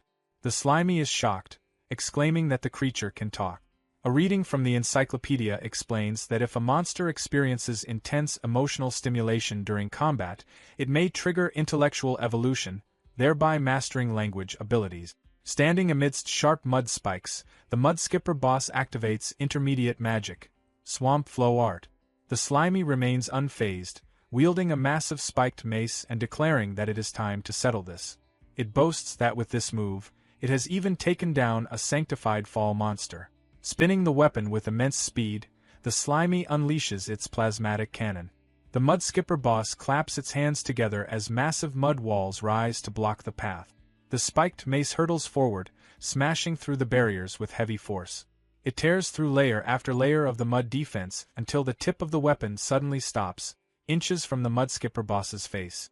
The boss stares in stunned silence as the attack halts just before impact. The slimy reels in shock as its attack is completely blocked, fearing that at this rate, even its weapon will be confiscated by the enemy. Suddenly, a system notification appears, stating that conditions have been matched for martial arts talent. The notification explains that this talent allows for the natural creation of suitable martial arts moves based on one's own conditions and identifies a currently releasable move. Confused by the sudden development, the slimy questions what it means to create moves using martial arts talent. However, it quickly pushes the thought aside, deciding that it does not matter and it must simply unleash the power first. Lunging forward, the slimy activates the newly acquired skill, Water Hammer. A massive shockwave ripples through the mud as the attack connects. The mud skipper boss is driven backward by the overwhelming force, pinned against a wall of mud by the golden staff. The creature's eyes widen in terror as it is crushed by the weight of the blow. The mud wall collapses in a violent spray of earth and debris, burying the boss beneath it. The mud skipper boss is left defeated, slumped headfirst in the mud with its legs twitching as the dust settles. At the royal capital's holy see, a huge cathedral towered under an orange sky, its presence impossible to ignore. Inside, a grand hall stretched out, lined with rows of golden statues, each one posed with hands pressed against their chest. High above it all, Pope Vikros stood on a balcony, looking down at the vast space below. He calmly said it had already been 3 days. All of Merlin's candles of fate had gone out, and none of them had lit back up. From his point of view, that could only mean one thing: Merlin had given up her life in the end. He added that his world magic couldn't pick up any trace of Gon anymore either, so as far as he was concerned, the threat was dealt with. After that, he looked over the gathered group and asked what they thought. Up in the darker part of the upper level, Far, Guild Master of the Red Eye Guild and one of the 7 Holy Knights, spoke up. He said Merlin had always been the type to plan ahead, so there was no way she hadn't set up backups. Still, he admitted it didn't sit right with him that Gon, who had been stuck and worn down in the swamp forest for over 2 years, could actually take her down with him. Far said there was a chance that Transmigrator was still hiding something, and suggested they just head over there and wipe the entire swamp forest out to avoid any future problems. Pope Vikros gave a small nod, saying Far was as careful as ever, but he didn't agree. He explained that the swamp forest's strong life force was something they couldn't afford to lose. To him, it was a necessary sacrifice that had to be preserved. He reassured Far that his world magic didn't get things wrong. Gon was already gone. Then he shifted the topic, saying the bigger issue now was restoring the strength of the 7 Holy Knights. Merlin's death, he said, couldn't be allowed to slow down the Grand Ascension plan. Right after that, he mentioned that a fitting candidate had just arrived and told them to come forward. From the far end of the hall, a single figure walked down the long central aisle toward the council. The young woman stopped at the front and politely greeted the Pope and the Holy Knights. Looking down at her, Dear, the Guild Master of the Holy Anthem Guild, commented that Merlin's disciple did seem like a good choice, though her personality was completely different from her teachers. Nearby, Louisa, an S-rank adventurer from the Blue Hat Guild and Merlin's oldest disciple, was already breaking down. Through tears, she begged the Pope and the Holy Knights to find a way to save her teacher. She said she didn't know what to do anymore, and without Merlin, the Blue Hat Guild was basically finished. From above, Vane, the Guild Master of the Hawkeye Guild, cut in with a mocking tone. He said it didn't really matter and casually offered to take her in if her guild collapsed.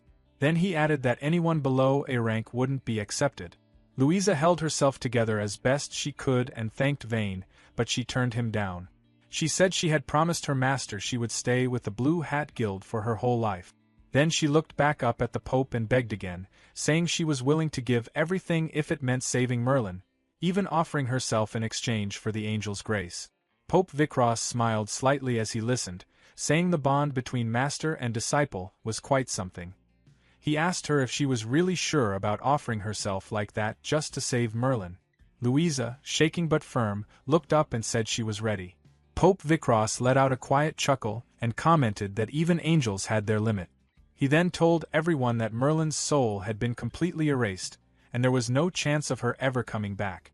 With that, he formally declared that from this day on, the Blue Hat Guild, and the position among the 7 Holy Knights, would pass to Louisa. Louisa kept crying, calling out for her master, her voice breaking as she struggled to hold herself together. Vane cut in from above, telling her to get a grip and stop crying. He reminded her that plenty of people far stronger than her had never even been considered for a spot among the 7 Holy Knights. Hearing that, Louisa slowly wiped her tears and lowered her head. She admitted he was right to call her out. Then she said she would carry on her master's will, take responsibility for the Blue Hat Guild, and serve the Holy See with everything she had. The scene shifted to a few days earlier. In a dim, blue-lit chamber, Louisa stepped inside, asking if her master was okay after her tracking magic suddenly reacted. On the ground nearby, a dried, skeletal hand lay beside a glowing magic circle. Not far from it, Merlin's shriveled body rested against a stone structure, barely holding together. Without warning, Merlin's eyes opened with a sharp flash. Her body moved forward as her thoughts rushed all at once. She mentally cursed Gon while going over the soul fragments she had planted inside her disciples as a backup plan. From what she could tell, Louisa had the best compatibility. That meant this could still work: possession, rebirth, starting over. Merlin called out to Louisa, urgently telling her to come closer and give her hand. Louisa didn't move. Instead, she stayed where she was, her eyes giving off a strange, cold glow. She said she didn't want to. Then she explained that as long as she avoided physical contact, the spell Merlin had carved into her heart wouldn't activate. She added, almost casually, that she had been reading the forbidden black magic book in secret. Merlin's voice turned frantic as she told Louisa to listen to her and do as she said before it was too late. She begged her to save her, saying she would pass on everything she knew. Louisa's expression didn't change. She told Merlin not to act like that and said she would help her, right now. Then she pulled out a massive, dark magic book. Without hesitation, she brought it down hard onto Merlin's skeletal body. The impact echoed through the chamber as she kept striking again and again. Blood splattered across the floor and walls.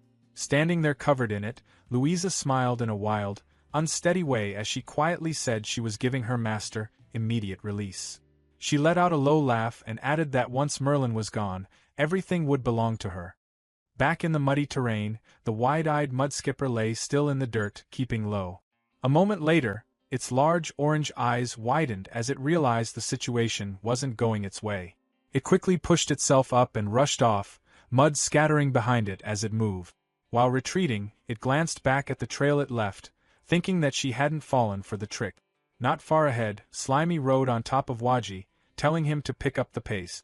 He pointed out that the system hadn't shown any defeat XP, which meant the mudskipper wasn't actually finished, either just down for a moment or faking it. From his perspective, there was no reason to gamble on that, so getting away stayed the top priority. Behind them, the mudskipper surged forward, its presence easy to track as it closed the distance across the flats. Its eyes rose from the mud as it chased them with clear focus. Slimy noticed it gaining on them and told Waji it was getting close. Instead of trying to outrun it in a straight line, he told him to change direction, making it clear that staying out in the open would only work against them. Waji reacted immediately and leaped toward a dense patch of mangrove-like trees. The mudskipper followed right after, forcing its way through the tangled vegetation, its movement rough but relentless. Using the cover, Waji and Slimy slipped behind a thick tree trunk and stayed out of sight. From there, Slimy watched closely and went over his options. He noted that his water hammer strike needed space to stretch before releasing it, and he doubted the mudskipper would fall for the same move again. On top of that, its control over the mud made things worse, especially in terrain like this. Even though part of him wanted to finish it here, he decided it wasn't worth the risk. Among the roots, the mudskipper paused, its body lighting up with faint yellow spots. It called out, asking the little yellow bastard if hiding was really going to help. Then it activated swamp flow art at full range. Across the forest, the ground started shifting, mud bubbling and moving in every direction. Slimy watched as the mud around their hiding spot began to react. He quickly understood that it was scanning the area. Before he could act, the mudskipper lunged straight at their exact location, saying it had found them. With no clear way out, Slimy could only question how long this pursuit was going to keep.